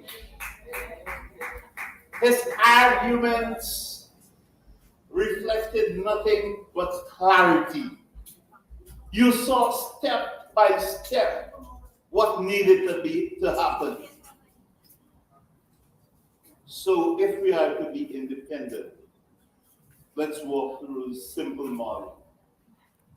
And we recognize that we don't have the resources and the wherewithal to trade with all the other big countries in the world, and we're going to have to do things ourselves. People have to be motivated. A lot of people generally are less than motivated sometimes. But we have to be motivated. But he tells you why. So he says, we need to be a nation that must never again appear to be mendicants at the doorsteps of our colonizers. We must not be beggars. So we must do what we need to do by self-help. So he organized the cooperative movement and inspired people to work in little small groups and taught them something that from their historical roots they knew. Because we came from a place where society was founded upon a communal system, where people pooled their resources and pulled together, and that's how they developed parts of Africa. It is the same thing with parts of India. It is the same thing with some of our indigenous communities. So one man may not have the resources to pursue the economic venture he desires, but several of us can come together, pool our resources, and agree to share the elbow grease, agree to share the labor, and we could move from one place to the next. Did it work? Yes. When I was a child, I recall that many people who looked like me in Georgetown were renting their homes. Landlord was a well-known, prominent figure in the lives of people. Southern Bell Gardner, Roxham, Barnum areas, those areas there were cane fields. As a child, I saw the transformation under the leadership of Forbes Burnham, where cane fields came down and houses went up, where people who would have never thought that they could afford their own homes were now owning homes. When people were coming together and pooling resources and investing, they were farming, they were doing everything, and they were not doing it with Forbes Burnham being left behind. Some of you will have been told stories that Forbes Burnham was a man who used to ride around on a horse, on a horseback. And sometimes when you hear those stories, the way it's presented, it sounded as if he was replaying Massa. But those of us who were close to Forbes Burnham and journeyed along with him those mornings when he was on the horseback,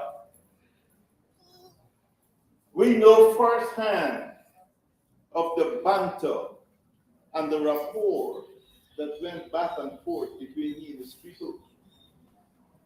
We're doing reflections. So here is Burnham on his horseback. And he's now somewhere in West Randell. And he is distributing cassava sticks and seeds.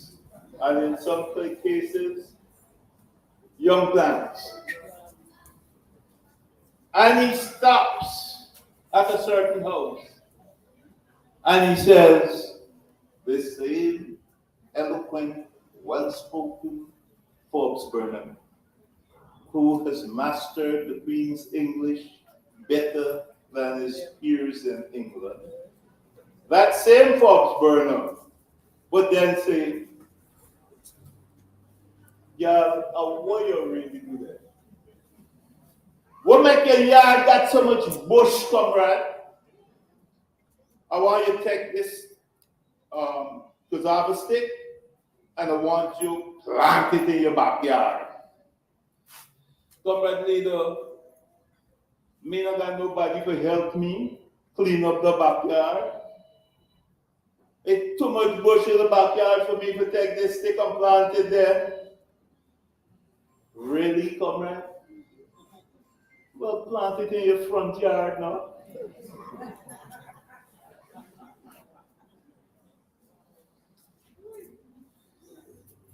So there is this exchange between his people. But mark you, when he gets back to the office, it was my assignment to get somebody to go weed the woman's yard and help her fork it up because he can pass there again in 2 weeks. Forbes Burnham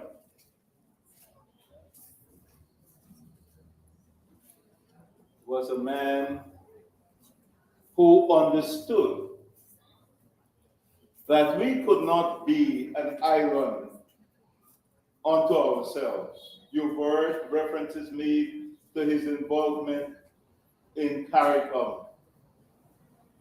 The first Caribbean Free Trade the festival, the first one, was held here in Guyana. And as you know, the CARICOM Secretariat is here in Guyana. That is because Forbes Burnham was one of the founding leaders of that.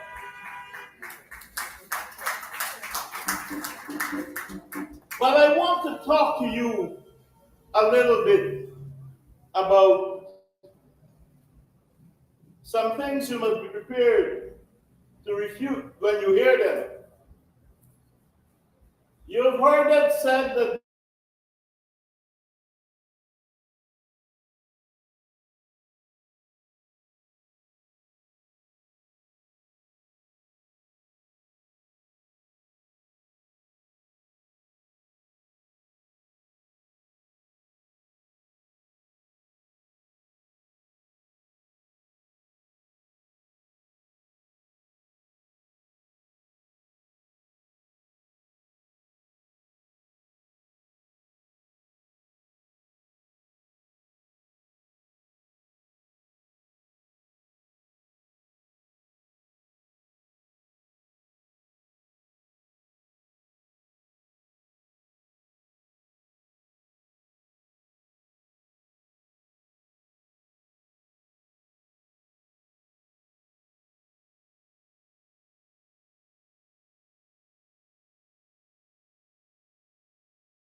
all the time. He was a man who understood that sometimes he will meet with success and sometimes he will meet with failures. There were moments when he was disappointed. And the young lady who sang the song Bridge Over Troubled Water, I gotta tell you, that used to be one of his favorite songs. And I believe he used to hum that song at moments when he's contemplating after some setback or another. Butler was a great and dynamic leader, and we must never run away from his life and his work. He taught this nation to understand the true meaning of independence. He set us the model on how to accomplish economic self-sufficiency. So today, I laugh when I hear people pointing to me, pointing to Morning Glory on the supermarket shelves and saying how things are happening. Have you seen Morning Glory? Y'all know what is Morning Glory? Morning Glory is a rice cereal. In 2023, they're telling me what a wonderful thing Guyana has done. We're making rice cereal. You see why Burnham was a man ahead of his time? Because when Burnham was talking about feed, hold, house, and clothe yourself, the then WRSM, which is the same organization that is today the National Congress of Women, the then WRSM was leading the way in teaching people how to make rice, utilize rice for products like those. You will have heard a spokesperson of the PPP recently, Mr. Kitlas Mendo, speaking eloquently about Forbes Burnham. And what he said was the truth. He did say that Forbes Burnham was a man of deep intellect. And he said that nowhere Forbes Burnham has any kind of racist tendencies in his body. He said he never did anything to hurt the East Indians.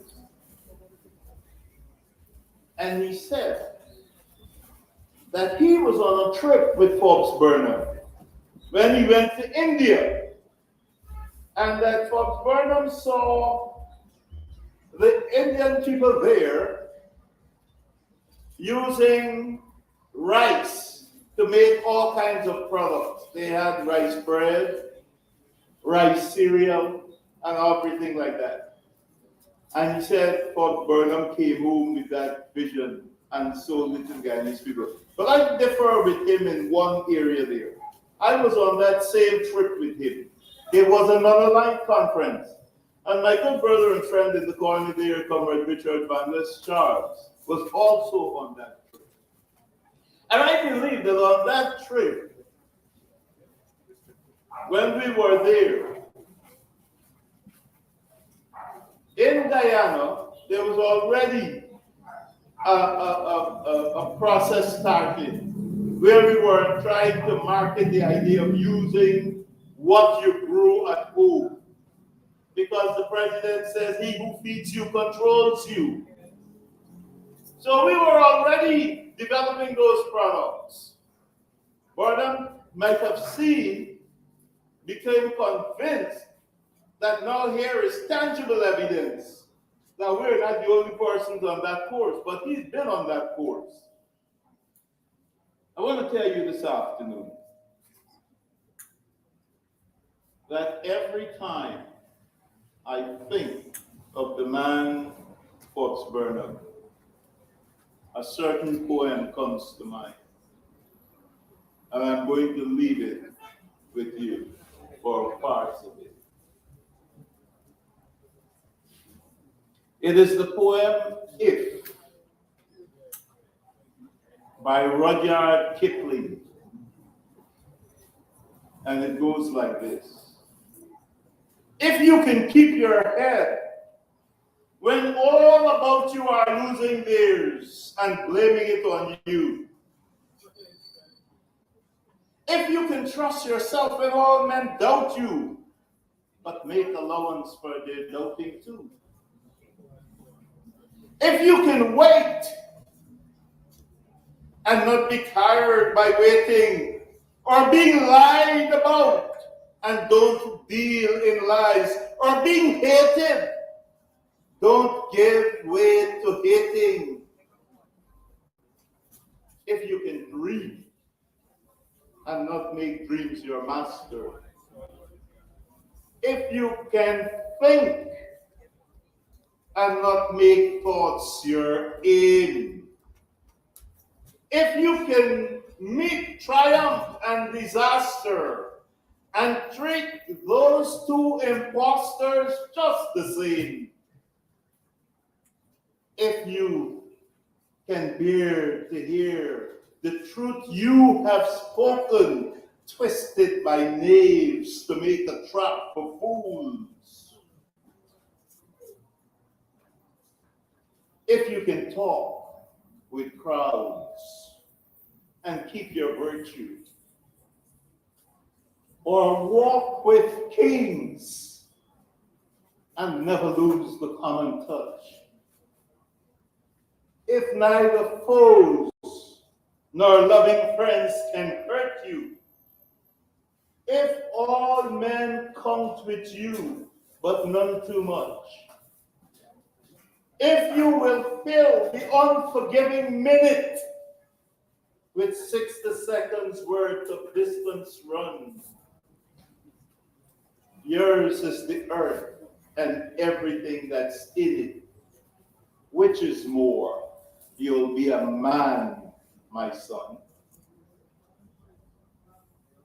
Forbes Burnham, I know you're listening to us right now. And I want you to know that the time I have spent with you has made a man out of me. And a man out of so many others. You were one dynamic, inspirational leader. And you, Forbes Burnham, recognize something of value, something special about our women folk. When you could say that our party is the vanguard of the revolution, and the women are the vanguard of the vanguard, you're onto something.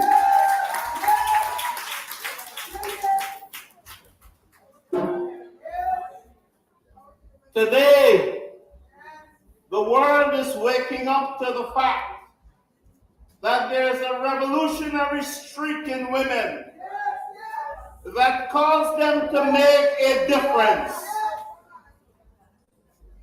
You will have read of Greta Thunberg in Sweden, the Swedish woman who stood up to our leaders to get them to come to terms with the need to pay attention to climate change.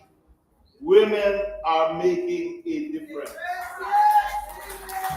You will have heard that in the United States of America, although the civil rights movement was led by a man, Martin Luther King, the movement really caught fire when Rosa Parks decided she ain't getting up.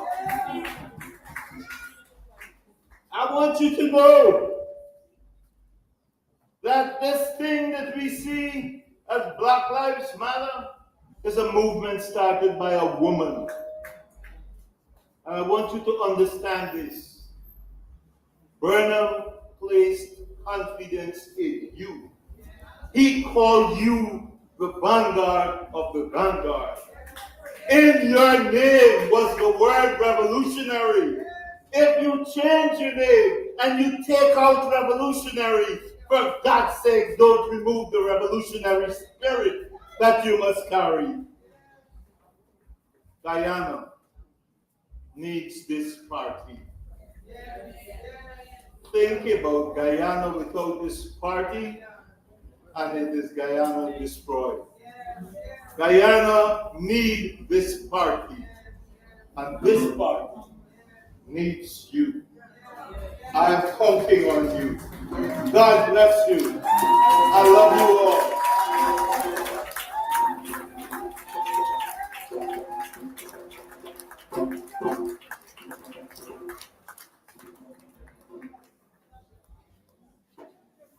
Thank you very much, Comrade Lawrence. Knowledge is power.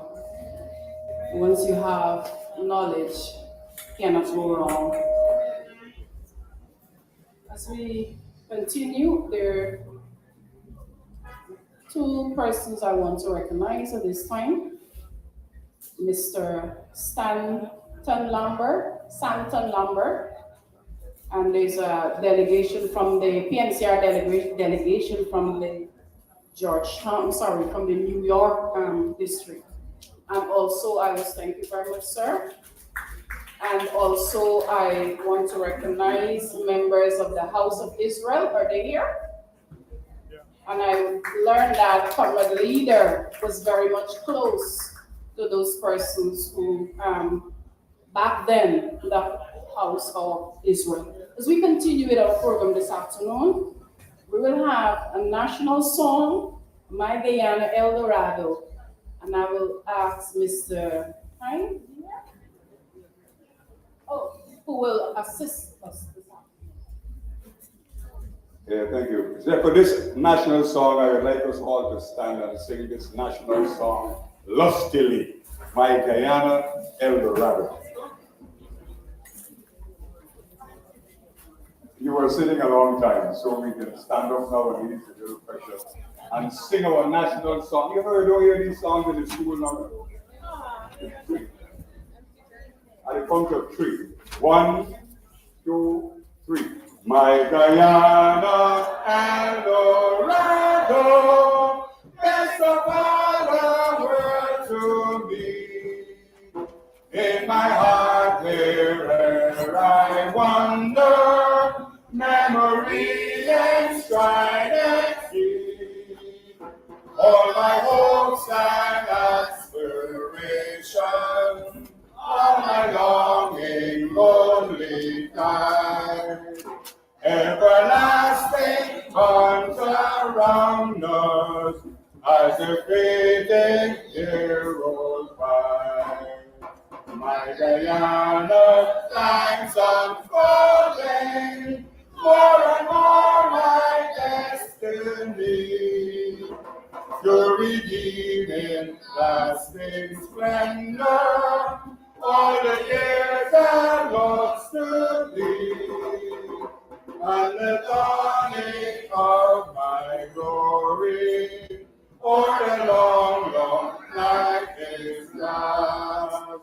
Oh, arise, triumphant, glorious, from the ashes of the past. Oh, arise, triumphant, glorious, from the ashes of the past. Thank you. Thank you very much. You may be seated.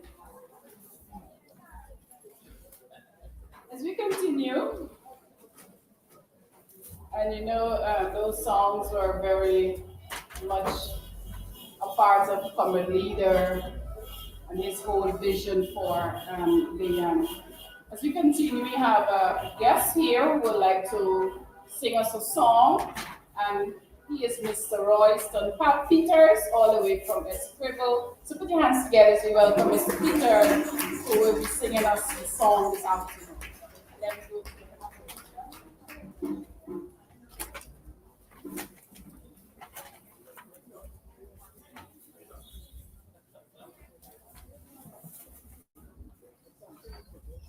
Good afternoon, colleagues. Good afternoon. All protocols be observed. I will proceed and render this piece to you. And I really heard what Colonel Lawrence said, and I was inspired to share with you this piece, another national song. And it goes, I want to build this land that belongs to me.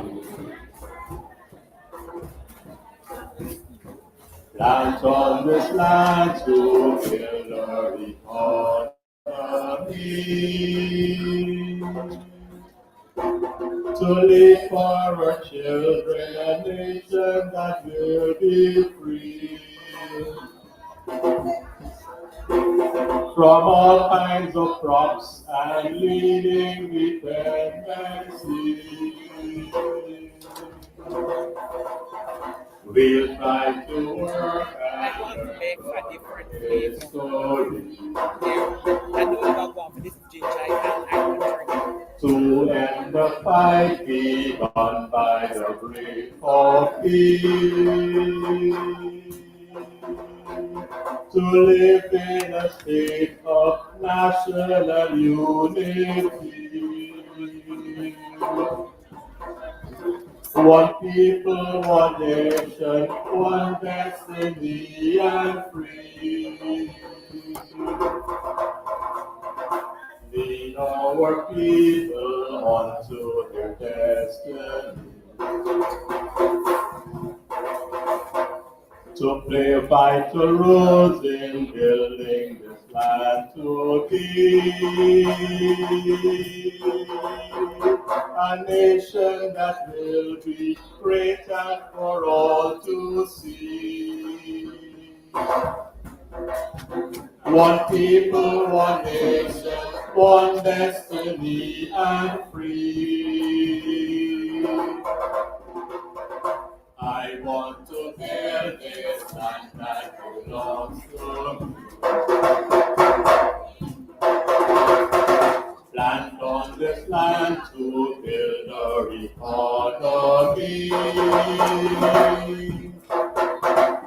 To leave for our children a future that will be free.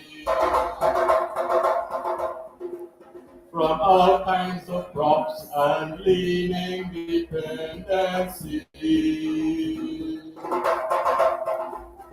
I want to build this land that belongs to me.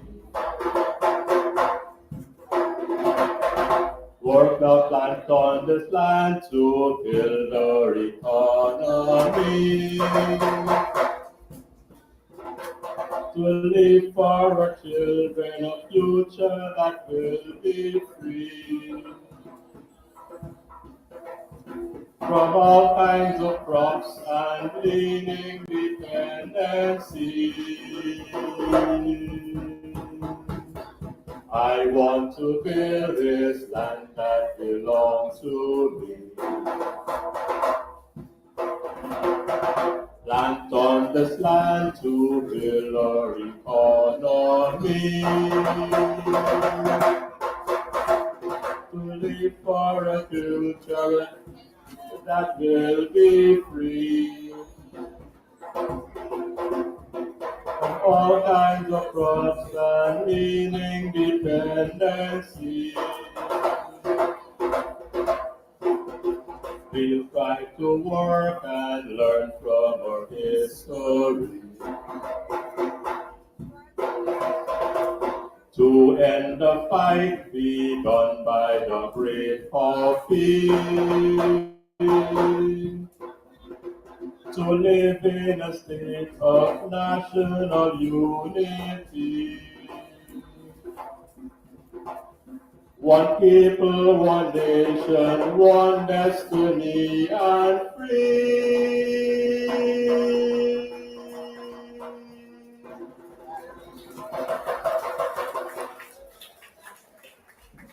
Thank you, Mr. Peters, for that beautiful rendition. As we continue, we will now have African drum and clothing. And this part will be done by Miss Pat Coates here. He's around. So we have a fashion model, African drumming, and the display. Miss Pat Coates, over to you, man. Oh, she's here. And while she's coming, I want to promote Miss Stephanie Bowie's book, True Story, Volume 4, 2022. And it's only $1,000. So yes, it's cheap. So please support her this afternoon. Before you leave, please ensure that you have a copy of this true story. Thank you.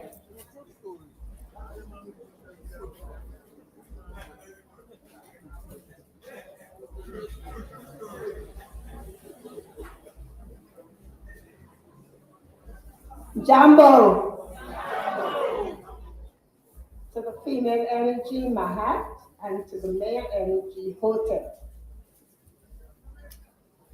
This is the part where I was co-opted, and I'm very honored to do the African clothing segment. But before I do, I don't know if anyone in here is older than I am, but in the African tradition, I ask permission that I may continue. Thank you. And all protocol being observed, I will proceed. Our first display is Miss Makwana Cross. Put your hands together for her, please.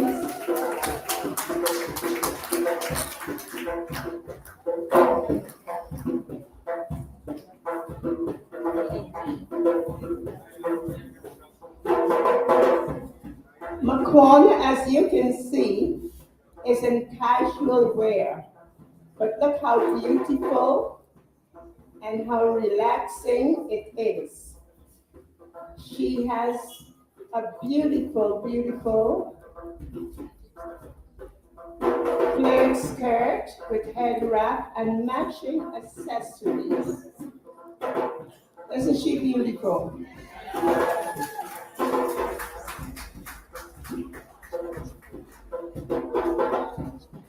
Now this is the sort of outfit that is casual, and you can actually, if she were in heels and with, a shawl, or she could turn that casual into a semi-formal.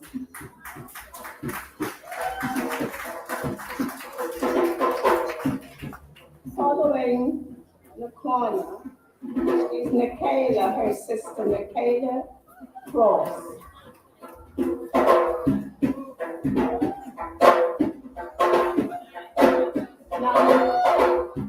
Now Nikayla knows she looks wonderful. And she is wearing a modern African attire with matching bag. Don't leave us yet. Okay. Now that is very casual, as you can see. She can wear it if she's going out to a morning affair, and she can also wear it as she's doing now to an evening affair.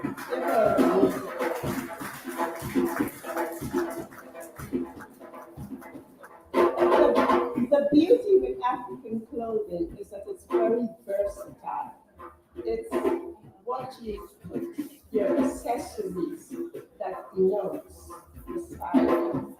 The next person coming It's Miss Cindy Nelson.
Put your hands together for Sister Monica Thomas.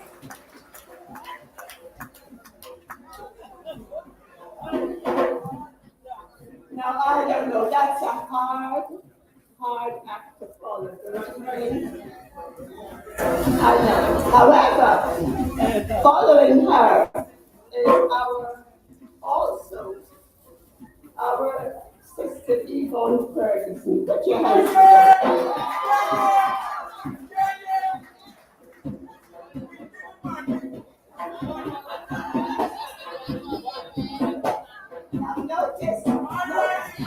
Now notice the elegance.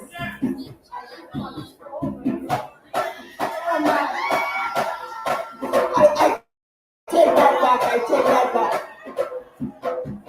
Oh, okay, she's back to elegance. She's back to elegance.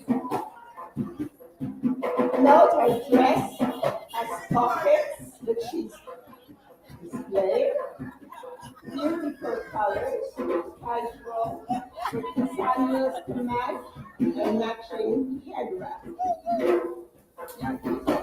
Absolutely gorgeous.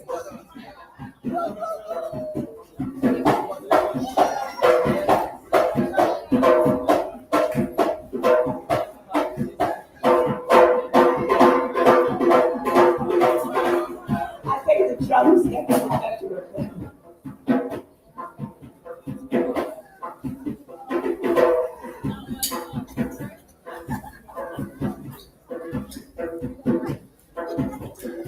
Absolutely gorgeous. Beautiful. Put your hands together for Sister Yvonne. Our Sister Yvonne is followed by Sister Denise Timothy, also in casual wear. Put your hands together for us.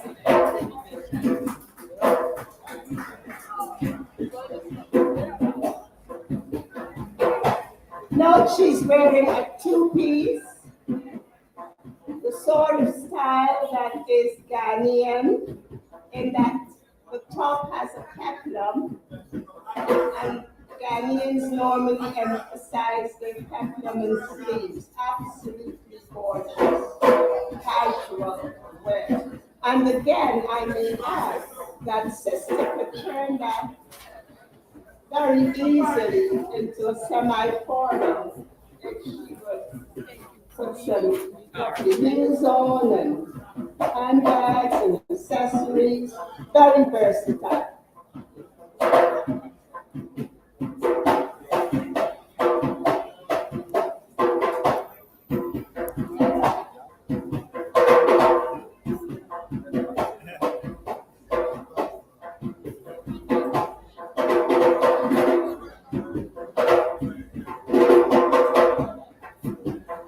Now, following her is none other than the other Denise, who is the current Deputy Mayor, Miss Denise Miller.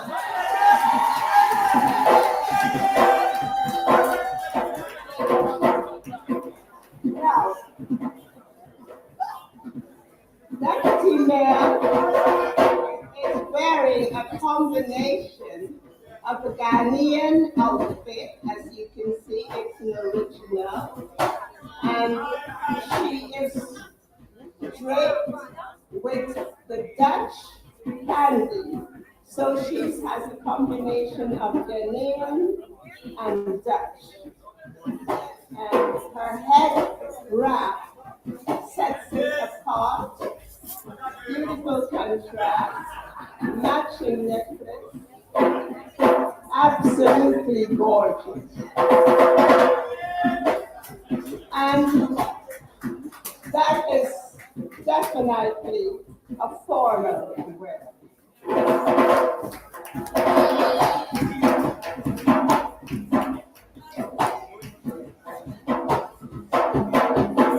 Put your hands together for Deputy Mayor. Beautiful, beautiful. And the next person is Miss, the man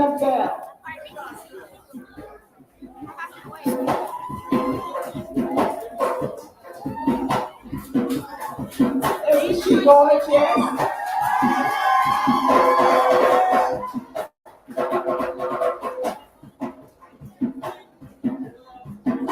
Yamana is wearing what you would call a captain, but that's not what it's called in the African wear. She's wearing a bubu, even though it's casual. She has, because of her beautiful headwear, shoes, she has made that into a formal attire. Absolutely stunning. She can grace any occasion, a wedding, a christening, whatever, and she's absolutely stunning.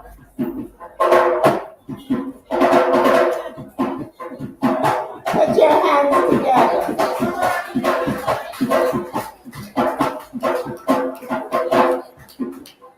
And before I leave the stage, I would like to say that I'd like to come out and show you what I'm wearing. I'm wearing, yes, yes. I'm wearing a formal wear. What makes it formal is the material, and it's the sort of thing, it's called a lace. It's an African lace that we wear to weddings, christenings, formal occasions. And of course, matching accessories. So let me just display very short.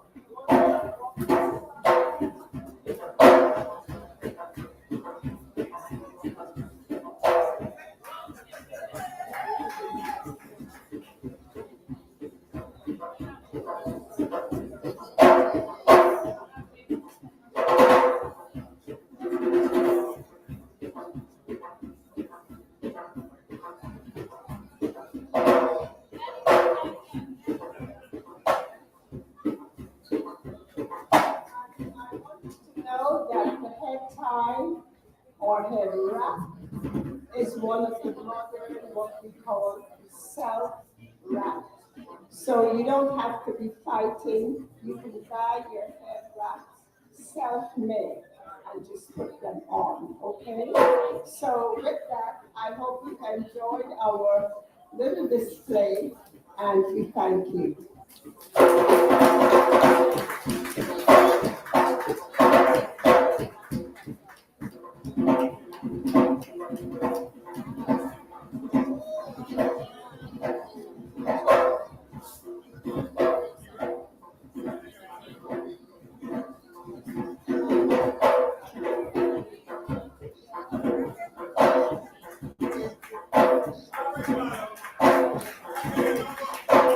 Okay, put your hands together for them. You can do better than that. You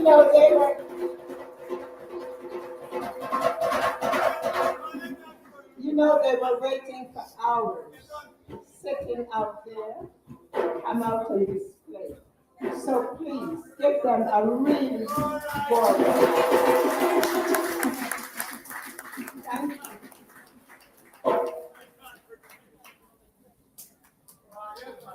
Thank you,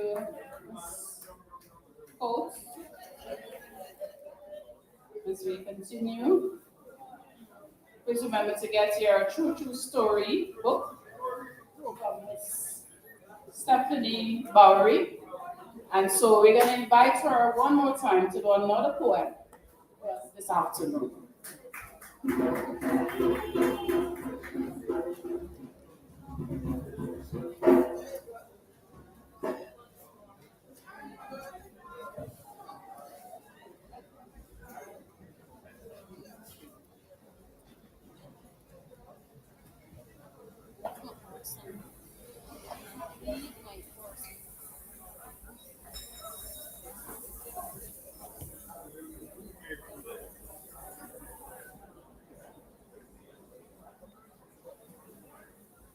Ladies and gentlemen, my brothers and sisters, my comrades, this poem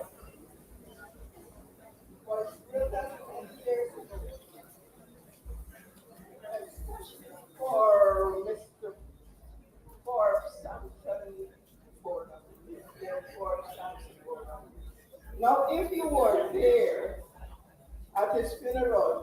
we stop speaking. If you were there at this funeral, there will be things you remember. If I should mention anything that you remember, make a noise. If you were too small to remember, please listen carefully. The poem is called The Last Story. When death, the body and soul parts, and heaven takes its due, cherubim descend Jacob's stairs, a journey task to do. The angels bear the soul away to land celestial sweet, but humans live not with their dead, and dust and body meet. But oh, the mortal hue and cry when Olu was God's quest, and with what pomp and pride they took his body to its rest. They laid him out in cedar box. It was Ford's last story. Oh, tell me, I don't remember about the cedar box. Let me call Joseph. Make a noise when you remember something. Right? They laid him out in cedar box. It was Ford's last story. Staged at the culture center in majestic room.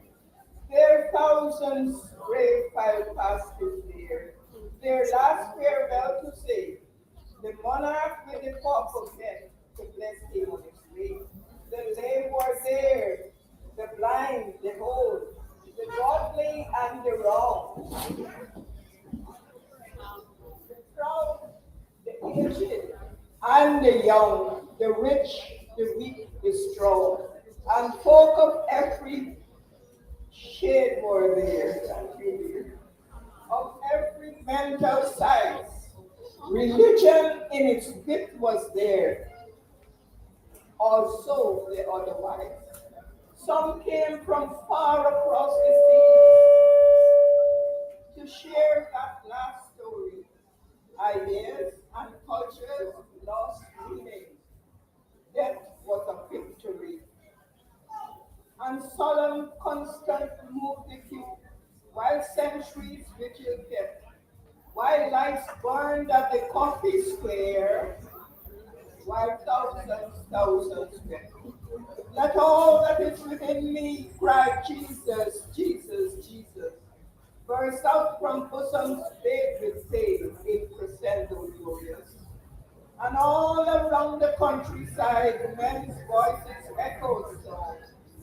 And thence we echoed song for song, and we laid them on.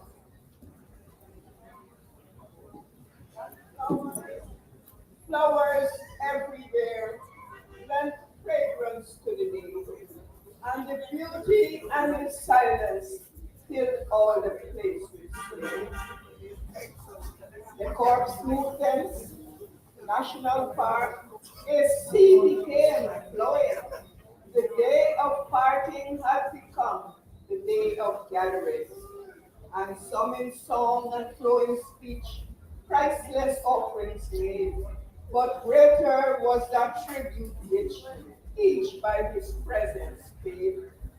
For each one present was in pain, and each one present thought, oh, that I brought this wine of love when he could taste his joy. And in the tumult of their pain, with mighty voice of sea, they cried, and heaven for they cried, oh God, abide with me. The story played its final scenes in picturesque parade. The black draped box on gun carriage amid the martyrs' day. Outriders went like heralds gold, their last proud task to do. For fallen leader, commander, heroes 8652. And never was such colors flashed on a Sunday afternoon. Colors of leaves and shades of wine and the tint of the moon. And never was more glamour seen in military place. Perfect poise coordination, swords pick up all the way.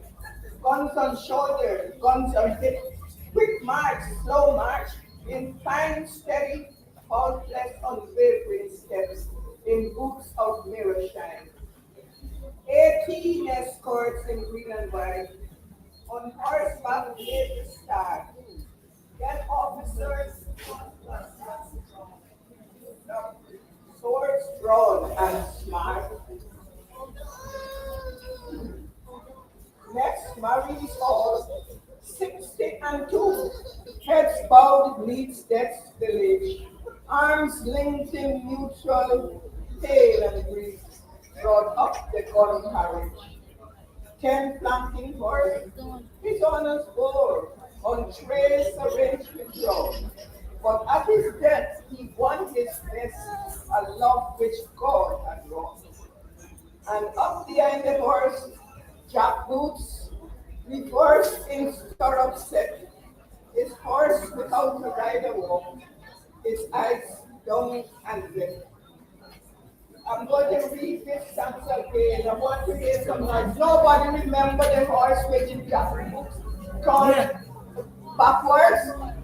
Well, let me hear the noise. And up behind the horse, jack boots, reversed in stirrup set, his horse without a rider walk, its eyes downset and wet. Kings drink with their instruments follow, in mighty company, the drums speaking their melody in black draped harmony. And the mystery of the drumming, like the Pied Pipers, moved all that mighty drum as was upon the parting.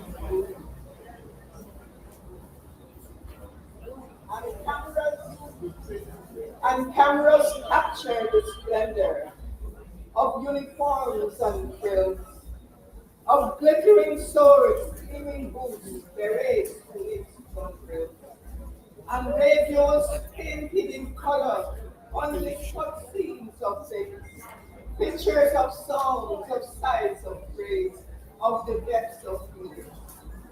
And horses poured out their people, quickly upon the roof, the grandeur of the spectacle to watch bewildered youth. And sirens screamed, and church bells tolled, guns barked and 62. And when they reached the seventh form, deep breaths in solitude. And oh, that place of seventh form, its palms and lilies white, its hyacinths and lotus flowers, were portraits of delight, and its beauty and its quiet were sweetly incense rare, and the ponds in number 7 with mystic filled the air. And at that magic place of ponds, they put the casket down, the weeks they laid, the last most played, and they were storming. But the feeling grew tempestuous at the coming of night, transforming every heart into a monument of light. Then love upon each pulsing flame, etched promises unsought. We will promote, protect, preserve the things which keep and wrought. For they, in their time of silence, mused on four-story done, on victories and challenges, on peace before them won, on the memory of his service to his last drop of blood. Only 6885 leaving without a farewell note. Let me hear now. On the words of Ptolemy Reed that fell on ears gently. What manner of man was Burnham? What manner of man was he? Then like an ocean mighty swift, rolled away the people, flooding with street with talk and sighs, and a silent thunder. But the last echoes of the form went home in each one soul. What manner of man was Burnham? what manner of art was spoken. For new and brilliant in the sky, a star had taken space, and on the earth a miracle had boldly taken place. For fast upon the sands of time, footprints were left behind of Linden Forbes Samson Burnham for traveling folks to find.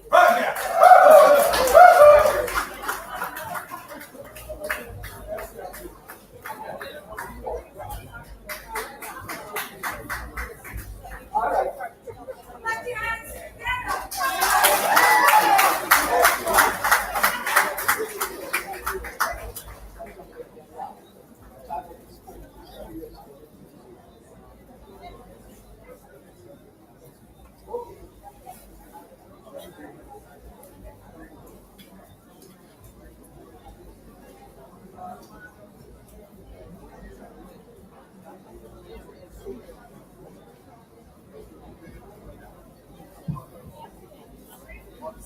you very much. As we continue at this time, I ask Mr. Derek Lawrence to come forward, please. And then we're going to invite our national cheer.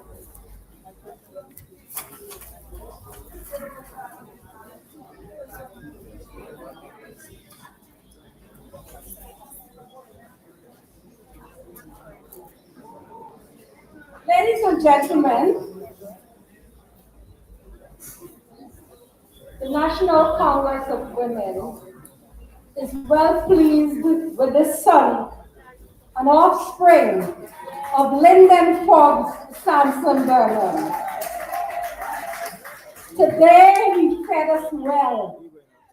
We were all silent and we were listening, but we were eating the words and digesting what he had to share with us. Someone who walked so close with our founder leader. He made us feel as though we were a part of that walk. Did he not, comrades? Y'all sounded tired of me. But more than that, we are grateful for Comrade Lawrence taking time off, buying a ticket, jumping on a plane, and returning for this occasion 1 week after he would have left Guyana. If y'all clapping, clap, man. Comrades, and so on behalf of the National Executive of the National Congress of Women and all present here, we want to thank you, Comrade Lawrence, for delivering a sterling address to us this evening and for doing it in language that made us comfortable and made us want to listen. And so we give you this little token of appreciation, and we trust that you would fall in love with it.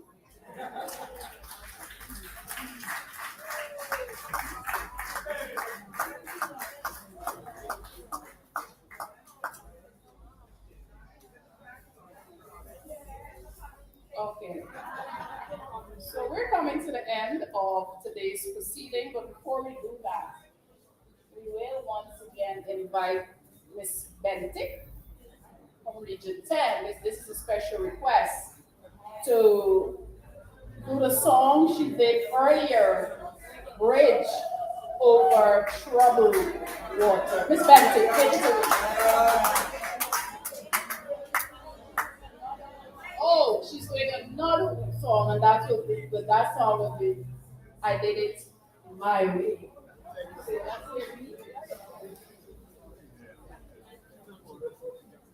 And now the end is near, and so I face the final curtain.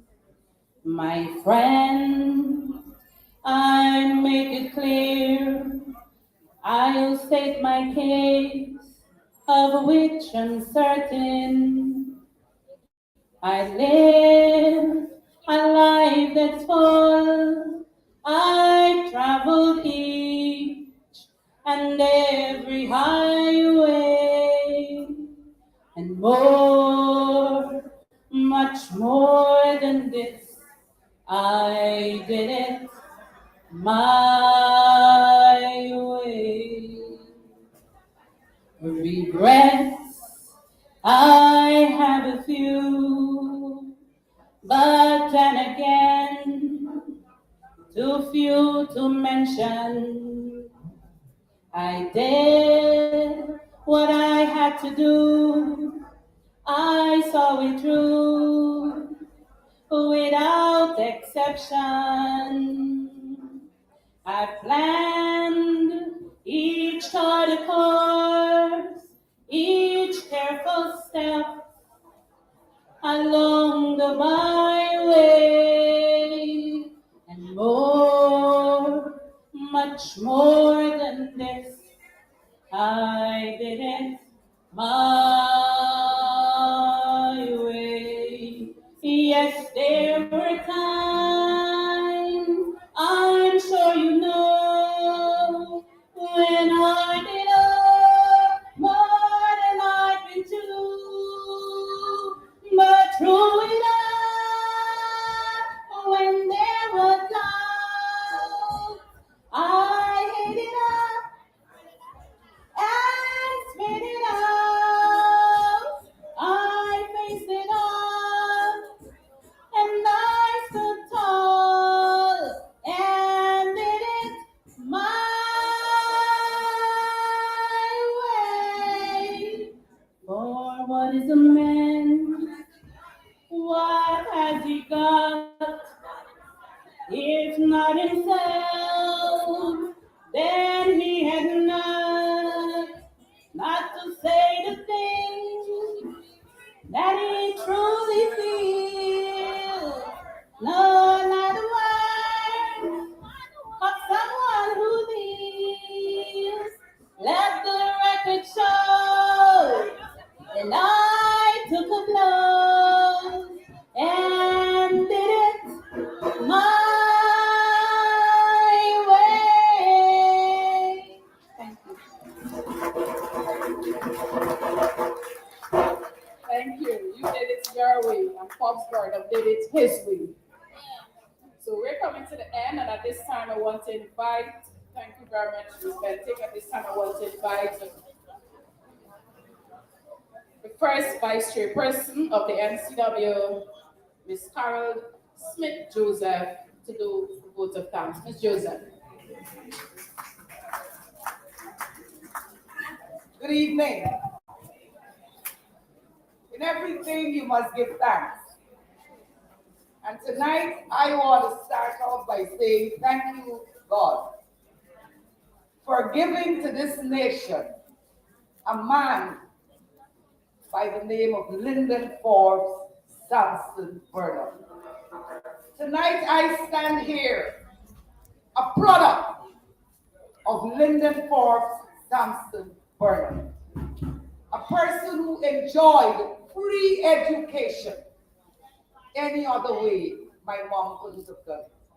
So it is so fitting for us to say thank you, God, for bestowing on this nation such a wonderful man, Linden Forbes Samson Burnham.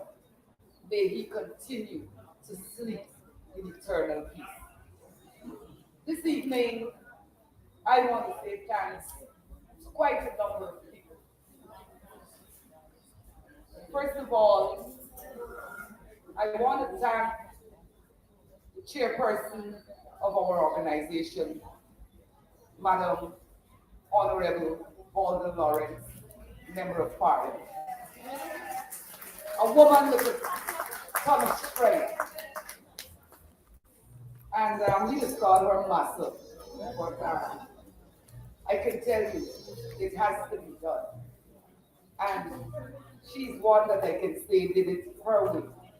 And I must say thank you, Madam Chair, for your guidance and your continued guidance. To Ms. Abner Moore, we want to thank you for the opening prayers. To Genevieve, and all those who laid floral tributes to our leader, we want to say thank you. To the drummers, we appreciate your participation. You know, our founder leader believes in the drums. All I want is the drum, the drum, the drum, the drum. You know, Sister Vanessa Kisoon, another powerful young woman, all the way from Linden. And I want us to appreciate the women of this party. Put your hands together. Please continue to build a very party. Yes, Nicole. Madam Chairperson, who traveled all the way from region number 2, a young woman who was working in the People's National Congress, Sister Daisy and John Webber. Thank you.